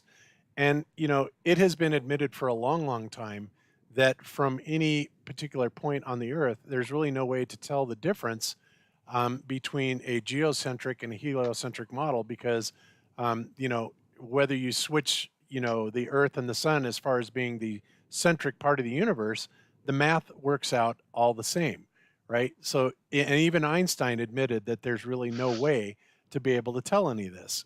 So again, they really, really make some amazing leaps of logic, or illogic, I should say, that are completely non sequitur, and then they make assertions that are utterly false and fully disprovable. But and so I backed this up just a little bit, so we'll hear what he said again and keep moving forward with it. Here we go. Scope at Jupiter, and he sketched out what he observed. There were moons spinning around it. This was immediate proof that not everything moves around the Earth, and when he looked at Venus, he made a staggering discovery. he sees Venus as a disk. But then the disk is changing in size and is changing in shape. It becomes a thin crescent. He found that just as the moon waxes and wanes as it moves around the Earth, Venus does the same thing as it rotates around the sun. Galileo comes with the proof that the sun was at the center. With the planets going around the sun, everybody can build a telescope, look at the faces of Venus, and there is no other conclusion. That's a fact. Oh, really? So now this guy is saying there is no other conclusion. This is a fact. Wow. What rock did this guy crawl out from underneath? He obviously has not been staying up with the discussion. And as I just mentioned a little while ago, this would be actually one of those great times to have Robert Sungenis on, because if he's watching this, I'm sure he's about ready to crawl through his computer screen at what utter nonsense that statement is. And the funny thing about it is even mainstream science admits that. But in this PBS documentary, which is blatantly becoming obviously more and more fraudulent all the time, he's allowed to get away with making assertions like this, just like they're allowed to get away with making assertions that unequivocally Aristophanes, with his little stupid experiments, proved are, or the radius or the circumference of the Earth. Never happened. And in fact, there's other explanations that they completely failed to cover. And of course, this is by no accident at all. Believe me, this is a propaganda piece. It is full of lies. It is full of conjecture. And as if we haven't destroyed it enough at this point, we still have more to go, ladies and gents. But it is coming on 4, so we better hurry up. So let's move on here. Shit. Go ahead. Oh, sorry. I thought I was muted. Yeah, I was just going to, unless you're going to touch on this point, but this whole idea of Venus going through phases is absolutely debunked because very recently we got images of Venus after 11 o'clock at night, so very close to midnight, and it was lit. The problem is Venus should never be on the night side of the Earth because it's on the inner solar system. And furthermore, if we were to ever see a fully lit Venus, or ever have the conditions necessary for a fully lit Venus, it must necessarily be on the opposite side of the sun than the Earth. And that means we would never see a fully lit Venus during broad daylight, clearly. However, how could we see a fully lit Venus at night when we're facing in the opposite direction of Venus? It doesn't make any sense at all. Good question. Now, I know the Bloody Truth has done a video on that, and there could be a little bit of debate about that, John, and that's something maybe you should kind of look at Bloody Truth's video, but it's an interesting point that he raises. But we'll leave that behind for now, but I just did want to mention that. But overall, I agree with you. These angles just don't add up. So let's continue on here. Galileo proved that Copernicus was right. The Earth is a ball circling the sun. Galileo proved nothing of the sort. Let's move on. But to prove it was spinning would take a wonderful revelation. As a child, I used to go to London's Science Museum, where I could witness this revelation with my own eyes. What? Oh, you're not I'm muted, John. sorry. Sorry. Let's go. For me, it's one of the most striking demonstrations in the history of science. The best experiments are incredibly simple, but point us to profound truth. And that's what we've got here. Bullshit. It's called Foucault's pendulum. And it's really very simple. It's just a very long pendulum swinging under the influence of gravity. And the first of these large-scale pendula was set up in 1851 by a guy called Léon Foucault, who wanted a simple demonstration that the Earth was turning.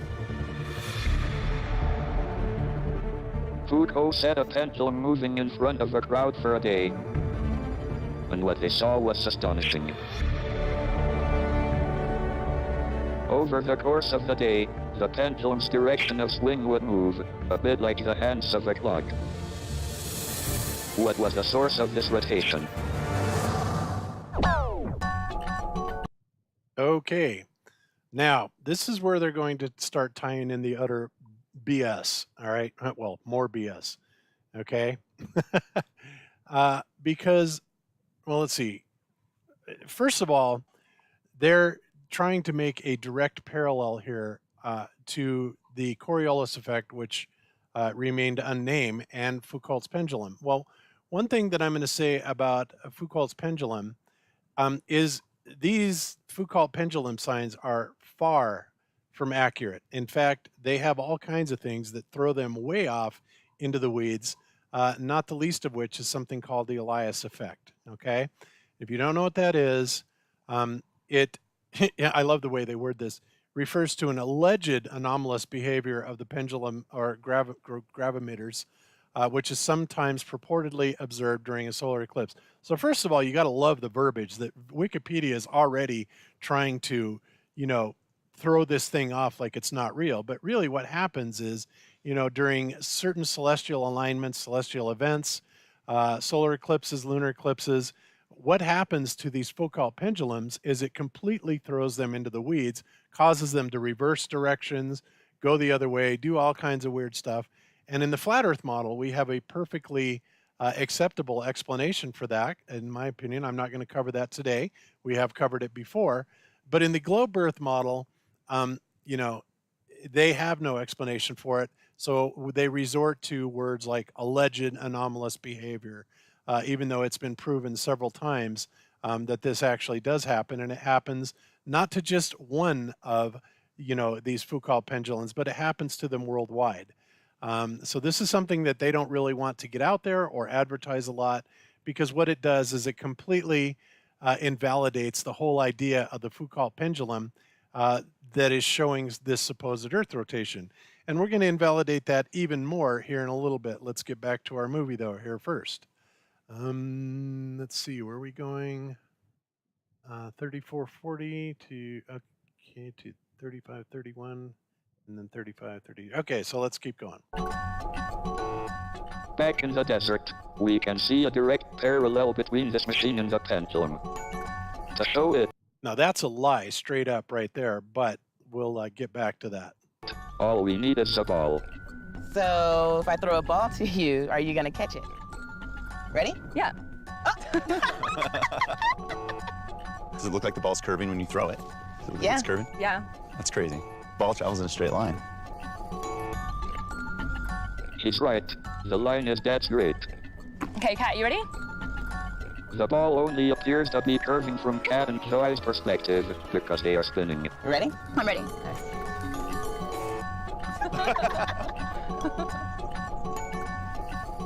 It absolutely demonstrated that they were turning around an axis and that everything was not turning around them. It's the coolest thing ever. I love it. All right, so what they've done is they have claimed a direct parallel between this machine and Foucault's pendulum. Of course, the problem is the Coriolis effect demonstrated by the team, and even though they purposely avoided using the term Coriolis effect, is an illusion. And the movement of the Foucault's pendulum, from what we can tell, is very real, right? We're not seeing that as an illusion. We're sitting there looking at it, and it's going around in circles. And they do this by saying that, well, it's a matter of perspective. Now, there's a big problem with the analog that they're trying to draw between the Coriolis effect and a Foucault's pendulum, and that is that in the Coriolis effect, when they throw the ball then becomes its own separate frame of reference. It is not attached to anything, all right? Versus the Foucault's pendulum, which they say is swinging around the Earth, but they try and lead you to believe that pendulum is free and not actually connected to the Earth, which of course is preposterous. It is absolutely connected, anchored very deeply to the Earth, so it is not an independent system at all. They're trying to say that the Foucault's pendulum is independently moving, sort of like the ball would be. But of course, the ball doesn't have anything attached to it, whereas the pendulum absolutely does. This is where the big deception comes out of, with with this comparison. It's utter nonsense. So let's keep going. So what you see depends on where you are. And it's just the same with the pendulum in the museum. The best way to think about this experiment isn't actually to be sitting here. It's to imagine you're on the pendulum itself. You just go backwards and forwards all day long. What you will have seen is the Earth is rotating underneath this pendulum, which continues going backwards and forwards, regardless of what's happening underneath it. All right, now that is a huge lie and a huge deception. Again, they're trying to now apply Einstein's relativity, right? Remember relativity? Is it really the Earth moving, or is it the pendulum? If you walk down the street and you trip on the sidewalk and you fall and hit your face on the ground, did that happen, or did the ground jump up and hit you in the face? This is exactly the BS they are trying to push here, saying, well, it's just a matter of perspective. If you're looking at it from the pendulum's point of view, obviously the ground is rotating underneath you, completely omitting the fact that the pendulum itself is anchored to the Earth. Yikes, what a deception. But yet they try and tie this relativity argument into it. And what does that do? It just simply obfuscates the argument, confuses the hell out of people to the point where they just want to say, well, yep, those guys are pretty smart. This clown right here has got a PhD in astrophysics, so he must be right. But this guy is lying to you people, and they are absolutely obfuscating everything that they're telling you from the get-go. Let's keep going.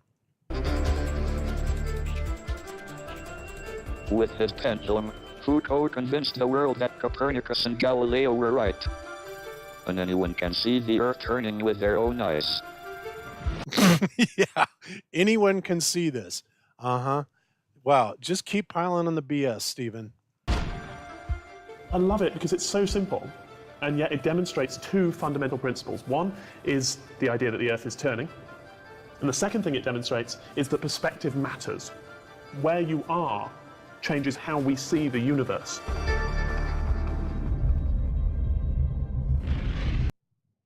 All right. Wow, what a bunch of nonsense that was.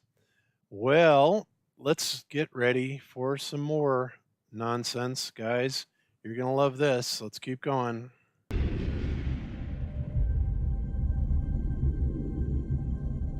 Our volunteers have discovered how we are just one of many spinning balls orbiting our sun in a planetary community called a solar system. Again, how did they discover that? Did I miss that part of the video? Guess so. Let's keep going. But now I want to take us further into the cosmos and explore where we are in relation to the stars. On a clear night, there are 3,000 visible stars. But how far away are they? By the 19th century, telescopes had become powerful enough to hone in on individual stars. And in 1838, German astronomer Frederick Bessel was able to make a momentous calculation. Bessel knew that because the Earth Tremendous calculation indeed. goes around the sun, it must travel huge distances in space throughout the year. 584 million miles, to be exact.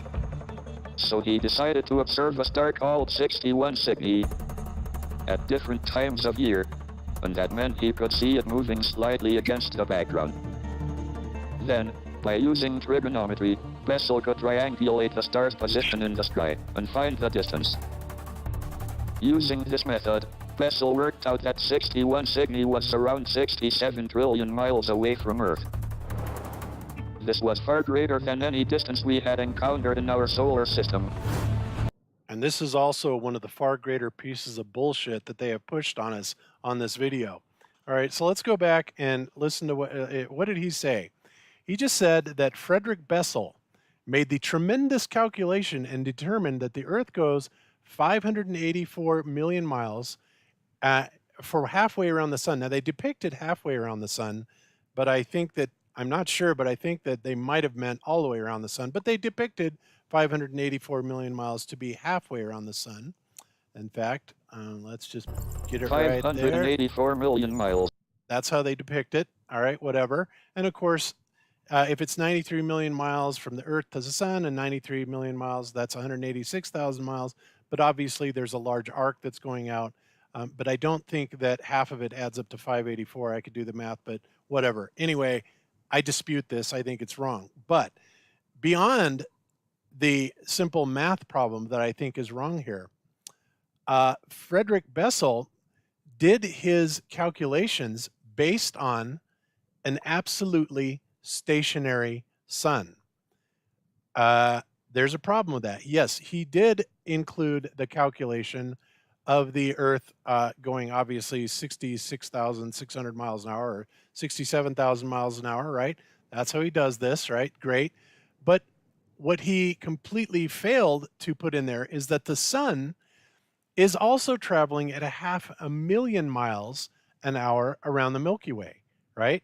Or 2.1 million miles an hour motion around the Great Attractor. Now, whatever frame of reference they've got 61 Cygni in, I'm not sure. Maybe it's still within the Milky Way, but regardless of that, he has left out at the very least a speed of 500,000 miles an hour that would be persistent for 6 months. Now, I don't know what that distance is, but I guarantee you it's a big number. And it's such a big number that it's going to throw Frederick Bessel's calculations right into the trash, right? So this is complete BS once again. And again, you know, they never seem to come out with, you know, the real model. They never use all the components of the model of the universe, all the motions, and they simply befuddle the viewer into believing what they're saying. And if anybody questions on it, then they come back and say, oh, well, it's all in this specific frame of reference, which of course is the same BS lie that, you know, the Globers come back and say when we're talking about airplanes have to be going a certain amount of distance down the curvature. Of course, as we heard from Flat Earth Math, well, that's all depends on your frame of reference. Frame of reference, BS, all right? Look, they're trying to say that there's no absolute values anywhere in the universe, and yet they use them, and they do all of their, you know, all of their math based on absolutes, and they use it when they need to use it, and when they get in trouble, they come up with an excuse as to why it's not valid. So, guys, are we starting to see the utter amount of crap that's going on here? It really is scary, isn't it? Yeah, it's sad more than anything. Yeah. So, you know, and the rest of this, I'm not going to go through the rest of it because the rest of it is basically, you know, making scale analysis. You know, they say, well, if the Milky Way is here on this Android phone and we have the Galaxy over here on this iPad, then, you know, what is the difference? What is the scale? And they put the iPad 25 Android widths away from the Android, yada, yada, yada.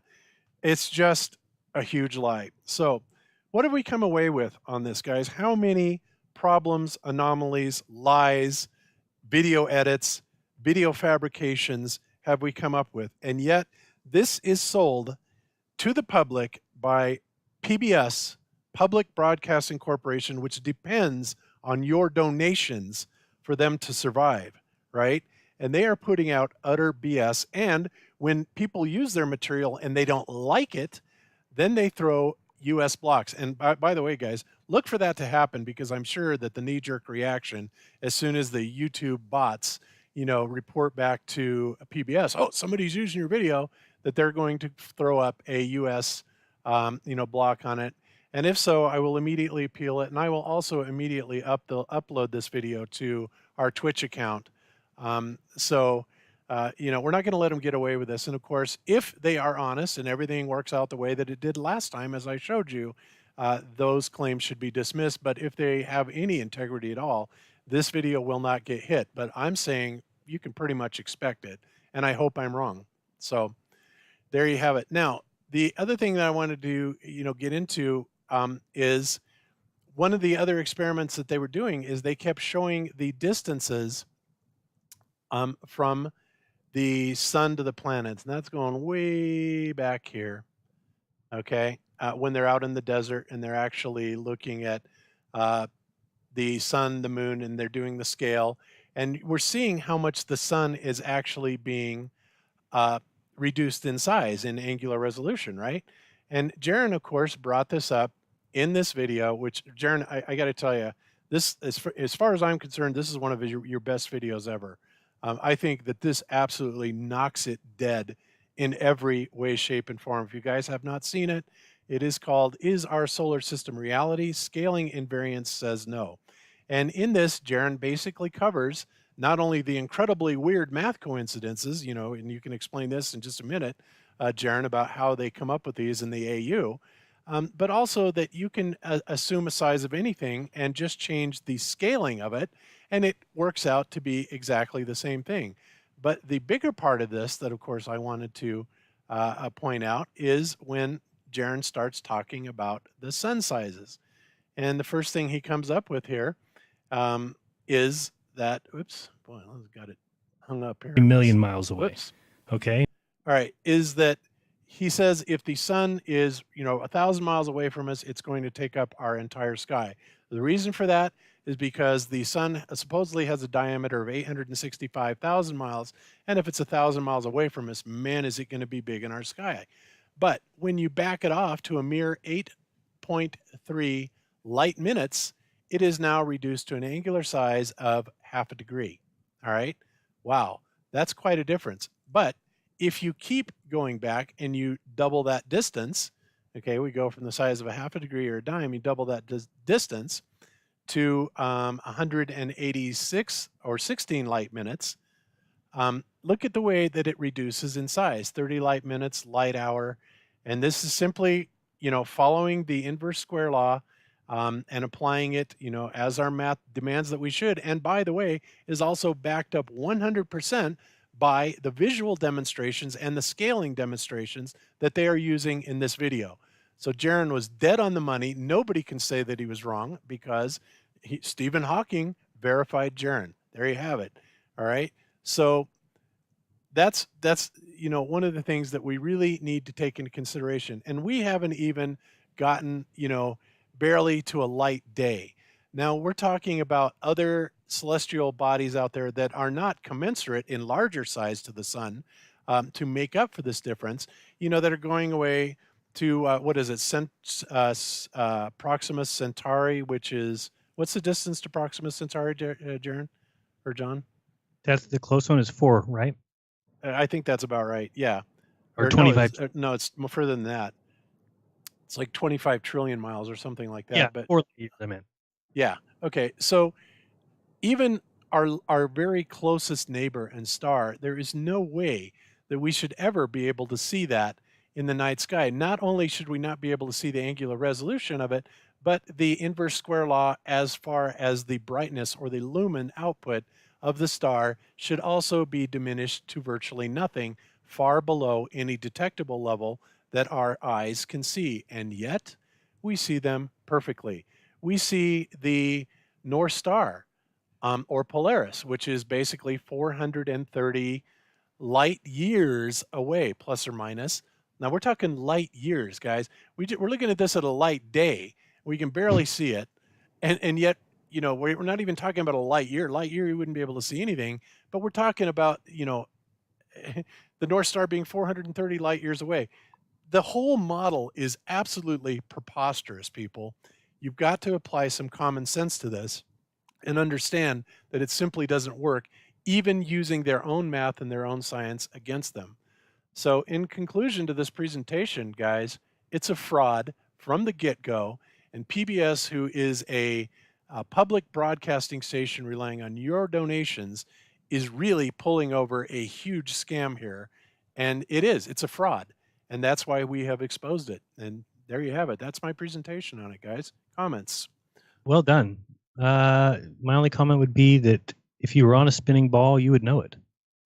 There would be enough evidence that it would be evident, and you would not need to jump through these hoops and believe in all these crazy things. What's even funnier about the Globe Earth believers is they try and use Occam's razor as if it's on their side.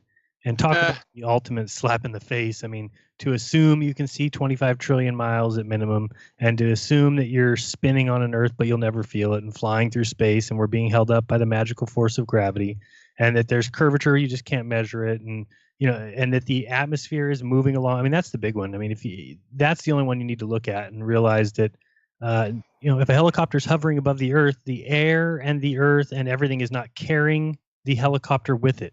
And so there is no Occam's razor on their side. It's nothing more than what people were taught, what they were indoctrinated to believe, and that's the hardest thing to kick. That's the hardest thing to realize, is that, wow, I was taught a lie. And so many people will go to bat, do whatever they can, fake pictures of Lake Pontchartrain or whatever they need to do, just so that they can feel all comfy cozy with what they were taught. They're afraid of the alternative. And I think the more and more you look at this, it's pretty obvious that the people who hate it so much, the people that are absolute just despisers of it, are people who have an absolute, despising for any kind of a creator. I mean, it's pretty obvious that once you become an atheist, you need to have everything operate in that paradigm where there's exploding nothingness into everything that we see, and we have to have billions of years and animals that come from germs, and that's what they need. So anything that you're bringing that is contesting that, they're going to fight you tooth and nail, because the last thing they want is for the end answer to be that there is a creator, that there is a purpose, that they will be held responsible. It's my opinion. Yeah. And Occam's razor certainly applies to all those things. Yeah, the Big Bang. So nothing existed, and then that exploded and formed everything. And later on down the road, now we live on a spinning ball. That's a very, that's the most simple explanation of things for sure. And of course, this idea that anybody can clearly see that the Earth is flat and stationary just by simply living as a human being. Yet the most simple explanation for that is that we're on a spinning ball, of course. Yep. Occam's razor, Schmockham's razor. I know. Yeah, they they'll quote it, but they seldom live by it. Isn't that right? It's so complex and convoluted. And then, of course, when you get out into the galaxy, quote unquote, I use that term loosely, and they start applying these earthbound rules to it, they don't work. Gravity doesn't work. Inertia, seems to be undefinable. Mass is a complete mystery. Energy is even a complete mystery here on Earth. Those are two variables that are used widely in physics and in astrophysics. Dark matter, dark yeah, energy. dark matter. Yeah, 90% of the universe. Yeah, that's why they have to create things like that, is because, when they take these earthbound known physics, supposedly they don't work out in the cosmos. And that's when they really have to kick their mathematical machine into overdrive and start creating things that have never been observed, start making assumptions like gravity bending space, and how LIGO works, and how they're looking for this distortion in space-time, and that they have to look for an event that happened a long time ago in a galaxy far, far away, instead of being able to extrapolate it directly from the ocean of gravitational waves that we should theoretically be going through. Strong Can't ones. demonstrate any of it. I mean, Nope. we don't see demonstration of a vacuum next to a pressurized system. I mean, they can't, and that's what science is, and that's what we were all taught it was. So you have to get to a certain point where you realize, wait a second, so all these things are supposed to be tested and experimented and peer reviewed, but they're not. They're simply passed on and assumed and taken for granted. And when you start to tear them apart, you get hated on, called names, called out, told that you're stealing money, told that you're doing it for money. And so if people think that that's like scaring us away, I mean, there's so many things that it's like the people who took down the AE map from Earth.null School. I mean, what did you think was going to happen there? Because we're going to keep screaming that you took it down. So it was actually the worst move you could have made. You should have just left it up like it didn't matter. When you take that down and you change the Stellarium site, and you all these things that you're doing are just clues that we're exactly on the right track, and you're trying to fix it so you can continue with this horseshit lie that's lasted, who knows, hundreds of years. Yep, absolutely true. So anyway, Yeah, it's a pretty sad state of affairs that we're in, and I'm glad that I actually decided to do this week, and I did it, like I said, largely at the suggestion of Rick Zimmerman, who really was kind of Yes. cheesed that what happened. So he's like, Bob, you really need to do this, and I'm like, okay, I'll do it. I wanted to do it, and you know, there you And let have me it. a call for some help. I put a message on Facebook yesterday, and I don't think there was a couple people who were maybes, but if anybody's in the Santa Cruz, Aptos, Soquel kind of area, Monterey or whatever, who's available on Thursday, I'm going to get to borrow a modded P900 that does the infrared. And I want to go to Pacific Grove, where I'll be 40 feet above the water, and then have somebody go to New Brighton State Beach, which is kind of an Aptos Santa Cruz, really easy beach to get down to. There's like a little parking lot, and you walk seriously 2 minutes, you're right on the beach. And that person just needs to have a phone or a camera and a compass, which is fine, your phone as well. And then I just need you to have a like 8 or 10-inch circular like makeup mirror, and you're going to be like 10 feet above the water. And so, yeah, there's a post on Facebook. If you go there and just comment on it, basically there's 150 feet of curvature that you should be behind, but with the IR camera, we're going to see if we can see the flashing of that mirror. Because I kind of do not agree, I don't think it's true, but I understand the argument that when we're shining lasers across water, and like D Marble's experiment, and then somebody observes it from the other side, the baller argument has been, well, what you're seeing there is not the source of the laser, but the point at which the laser has crept over the bulge or the hump. And so that's why you're seeing that little bright spot. That's kind of it coming over the hump. Okay, I understand that argument. So the difference with the mirror is that that's not the case. If you see the flashing of the mirror, and I want to do it Thursday about 5, right as the sun will be setting behind me, and you can be flashing me with the mirror. And if we see the flashes, clearly it is the point source, the reflection source. If you're flashing me with the mirror, it's not like I will be able to see that flash as it creeps over the curvature. It's not the way it works. So I want to do that test, and if you can help or you live in that area and want to do that on Thursday, comment on that Facebook post. Yep, beautiful. Yeah, I saw that and went, wow, that's awesome. Somebody's loaning you that camera that's been IR modified. So yeah, I'm so happy that JT figured that out and just brought that technology for flat earthers to discover and use.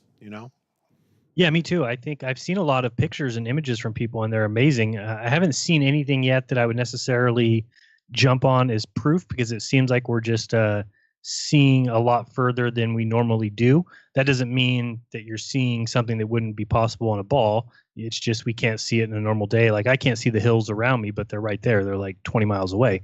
But with the IR camera, I probably could. But it doesn't mean that it's flat because I can see those hills.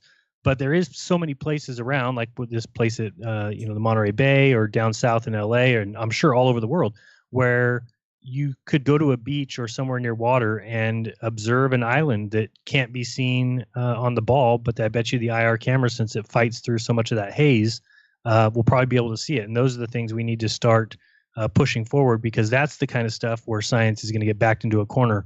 When you've got observation after proof like that, that's where they're going to really struggle.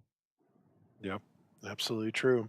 Okay. Definitely. Hey, I know we're getting short on time, but if I could just do a quick screen share to elaborate a bit on one of the points I made, just so maybe it's a little clearer. Sure, absolutely. All right, cool. I think I know how to do it. Share my screen. Sharing my screen.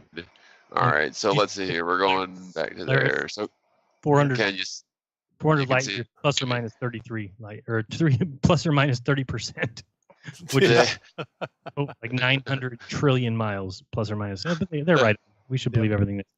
So you're presenting, John. Go ahead. Oh, okay, great. So so this is a diagram of the inner solar system, and it's not precisely to scale, but these orbital trajectories are pretty much to scale. As well as the size of the sun here and the size of the earth here, which you can really kind of hardly see, but it's that small.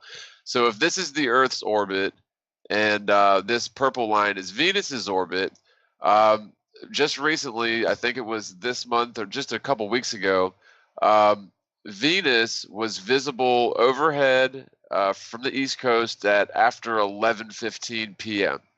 And so the problem here is, and maybe there are some arguments against this, but I don't see how this could ever possibly occur on the Ball Earth model. But first of all, the only point where Venus is going to be fully lit, like in the phase of the full moon, is going to be when it's clear on the opposite side of the sun up here. That's where the full moon Venus would be. The problem, the full Venus would be. The problem is that's going to be behind the sun during the day on the Earth. Okay, so so like if you had Venus over here, it would be about half lit according to an observer on Earth. And if you had Venus here, it would be like a no moon Venus. Now, here's the thing. 11 o'clock at night, you're standing on the Earth. If you're looking straight up, you're looking in this direction, away from the sun. So how is it possible for Venus, that's supposed to be, fully lit over here, to be overhead down here? There's really, I don't see any argument possible against that, especially when Venus was recorded at 11:15 p.m. Yeah. Now, I can understand getting a line of sight towards Venus when, maybe it's just after dark, even maybe 30 minutes after sunset. But if that's the case, your line of sight would only allow you to see the phases of Venus that are about half lit. Certainly, you're never going to see a no moon Venus because, well, it wouldn't be lit, and it would be aligned to the day side of the Earth. But furthermore, you wouldn't be able to see a fully lit Venus because it's on the opposite side of the sun, during broad daylight. And so this point alone here totally falsifies the heliocentric model. But I'd love to hear the arguments against it, because maybe I didn't make the point clear enough in the video I did. And let me elaborate on that a little bit. I mean, I agree with you. First of all, I agree with you. This makes perfect sense to me. But admittedly, I am the one that is kind of spatially challenged on this. However, there was one of your videos, and I don't think it was on this specifically, that the Bloody Truth did some alignments, and he was really excited to talk to you about it, because it looked like, one of the angles that you had thought was impossible actually was possible. But I don't think that it was on this particular video, because, I mean, come on, 11 o'clock at night, the sun should be virtually on the other side of the Earth, right? And therefore, there's no way you should be able to see Venus, and I totally agree with that.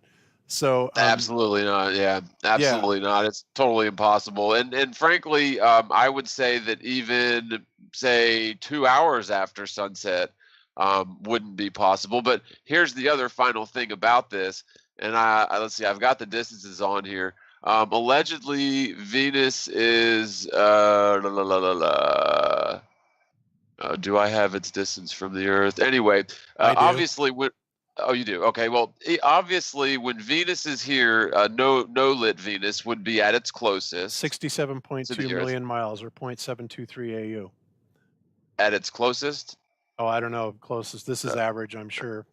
Okay. Well, at its closest, it's not that far. But when it's on the other side of the sun, we're talking millions and millions. Here's 93 million miles, so it's maybe 150 million miles. And even if you could see Venus behind the sun during the day, the angular size of that damn thing is not going to be large enough to see. Period. So like, I don't know. It just seems like astronomers either really weren't. Go ahead. Oh, go ahead.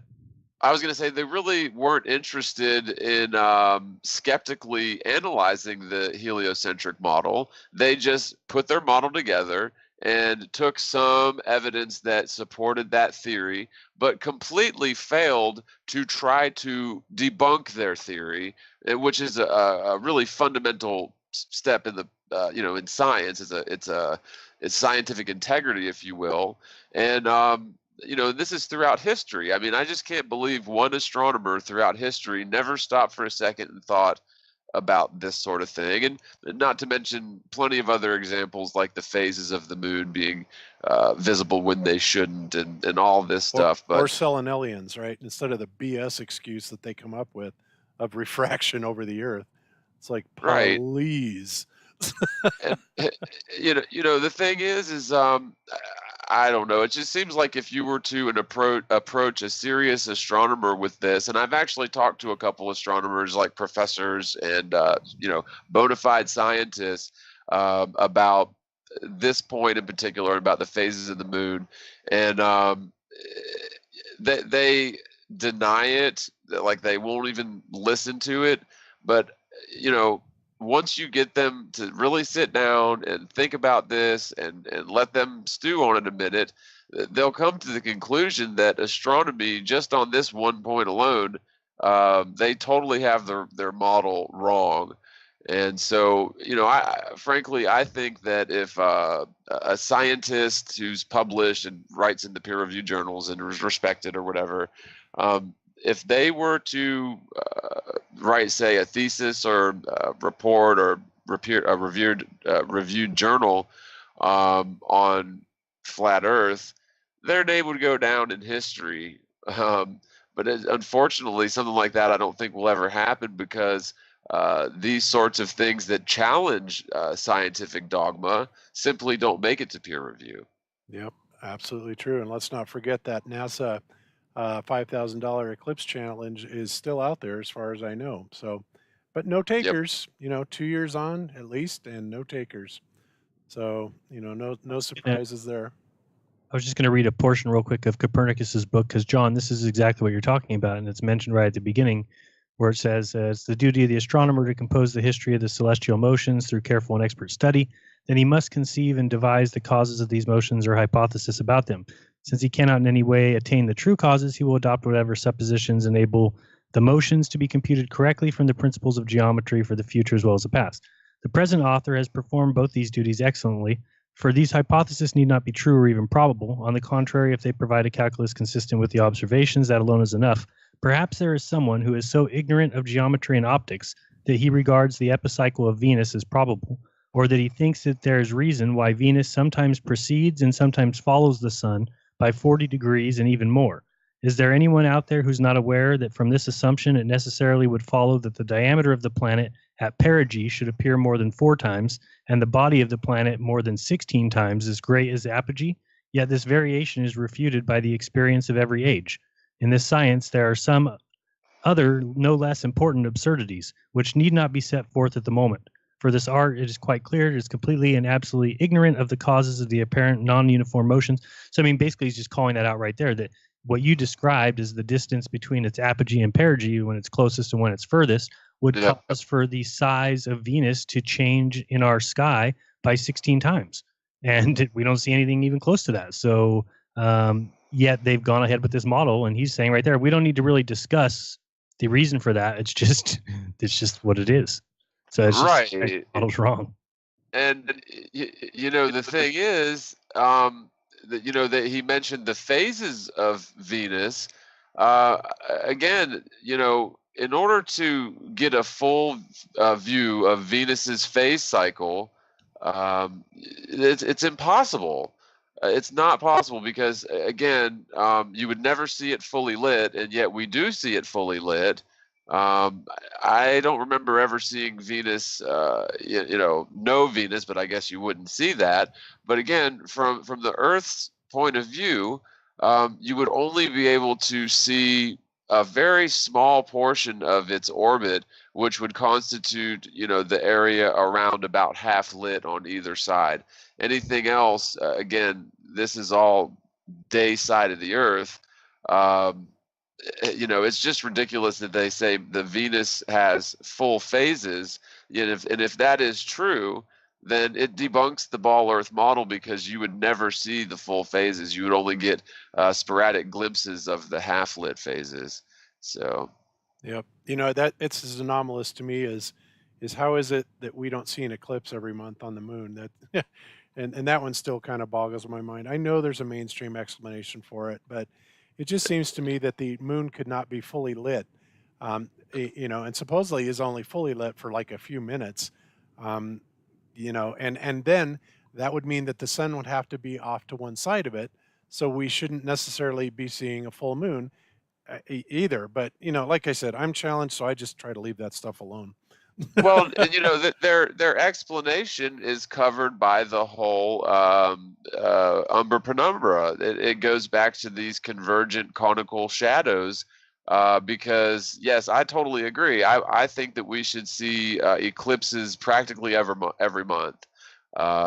If you were humoring the ball Earth model and assuming that shadows behave as they do, but because of the fact that the ball Earth shadow casts a little pinpointer by the time it gets to the moon must be on a dead-on balls alignment on the ecliptic with the sun and the Earth.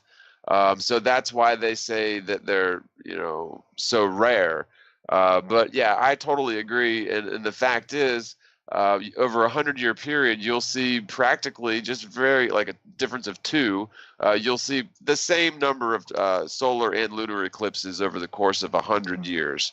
And to me, that is very damning against the ball Earth model, because you would expect lunar eclipses all the damn time relative to solar eclipses, just because of the conditions necessary involved. But again, to answer your question, the way they get around that is because, of course, by the time the Earth shadow reaches the moon, it's only, maybe a few 100 miles in diameter. But again, that does go back and debunk Aristarchus. Yeah. Aristarchus. It debunks his whole thing that I done lost my train of thought, but we talked about it earlier. But his claim was the eclipse umbra sizes. Right. Yeah. So he got his estimation of the size of the moon because of how long it took to traverse the Earth's shadow. So which is it, guys? I mean, is the Earth's shadow a pinpointer, or is it the angular size of the Earth? Or, I mean, it's just ridiculous. Depends on which way the wind's blowing. Yeah, I mean, really though, for science though, I mean, when have you seen science just totally not be able to keep their stories straight? I mean, it's really ridiculous. When? All the time. Yeah, really. Right. Yeah, if you go out tonight, or if you live in the United States, go out tonight and go out tomorrow night and just observe where the moon is. Go out tonight at like 9 p.m., look where it's at, and then kind of mark it somehow where it's at, and then come back the following night and look where it's at. And it's moved a great deal. And you have to remember that according to the heliocentric model, you're spinning, and that the moon is basically moving very slowly, taking 27 days to go all the way around. It just doesn't work. I mean, it makes much more sense that the moon is moving daily, in 24 hours and 50 minutes, and in which case you could see it moving quite a bit on its, next pass. But to look at it in the sky and then go out the next night and see it down 5 or 7 or 9 degrees, 10 degrees is ridiculous, because you're like, wait a second, how did it get from there to there if we're spinning and it's basically just moving in an orbit? Yep. Yeah. Yeah. Good questions. Well, and my guess would be is because the moon's orbital path is 5 degrees divergent from our ecliptic plane. So maybe that has something to do with it. But yeah, I still kind of agree that's a bit drastic just for over one night.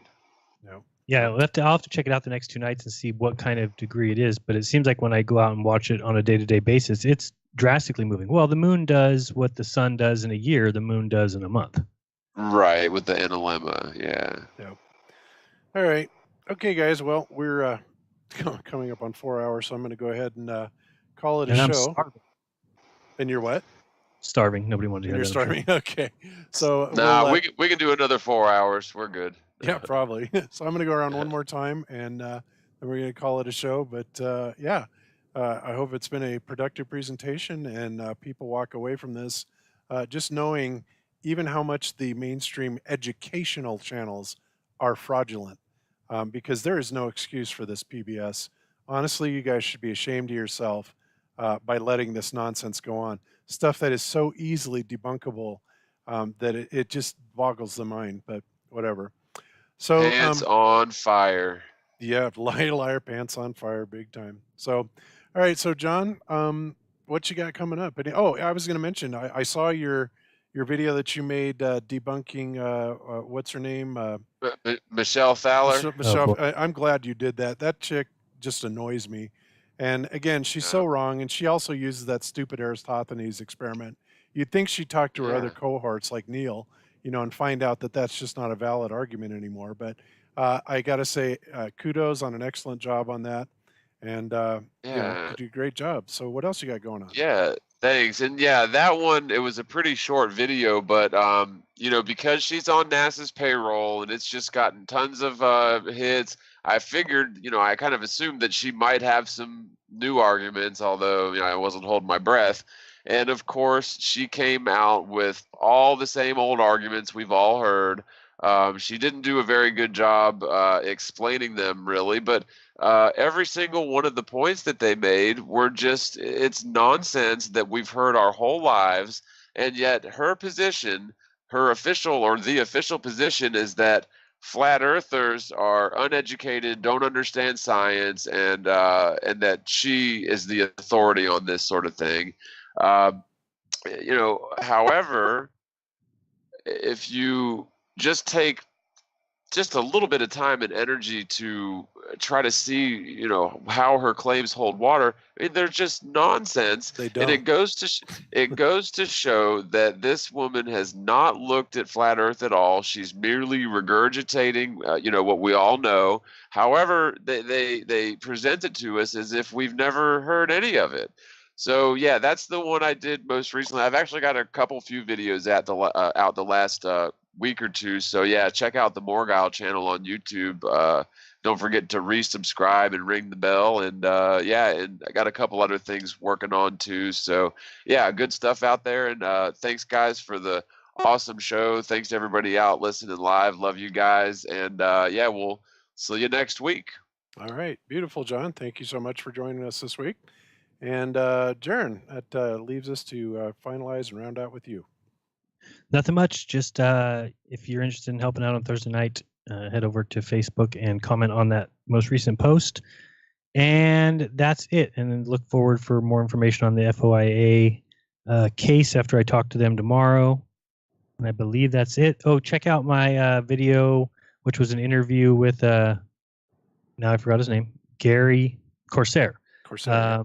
Who talks about Thomas Ronald Barron. I think he makes a lot of points I never even knew, and clearly implicates NASA in his killing by adding things I never knew, like that NASA was owned the train or was in charge of the train that hit his car. That's crazy. Also finding out about his daughter that survived and that she saw people in black around her in her hospital bed every day.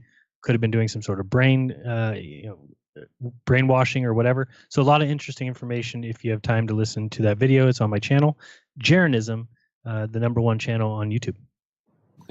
There you go. All right, beautiful. And as for me, guys, not a whole lot. Life goes on as always here. I've been taking care of Cammie. Cammie's eye continues to get better, and we're just kind of trying to help her get better. And I've got I've got an interview, I believe, with the Guardian coming up this week. And I'm sorry, what, Cammie? Oh, okay. And Cammie wanted me to mention that Globebusters 2 will still remain having its 24/7 feed for Flat Earth. It's off right now. We turned it off during the Globebusters broadcast, but it will be back up immediately after we terminate this broadcast. It is on the Globebusters 2 channel. It's a 24/7 Flat Earth feed featuring many of the Seventh-day Truth Seeker clips that he has made from us, but also clips from other artists as well and content producers. Really good stuff. So if you guys still want a little bit more information, you can go over to the Globebusters 2 channel and hear Jaron, John, Iro, and myself all talking about things that we've covered over our 3 years that we've been on YouTube. I have to ask, though, because I have this mental picture, is Cammie walking around with an eye patch like a pirate? Sometimes, yes, and sometimes she walks around with one eye closed, which looks kind of funny. but it's because her eye is so sensitive to light. The eye patch and the scientist smock. Yep. Anyway. All you need now is a peg leg and a parrot. That's right. I'll have to get her that this week. So anyway, Halloween is all set. I know, right? All right.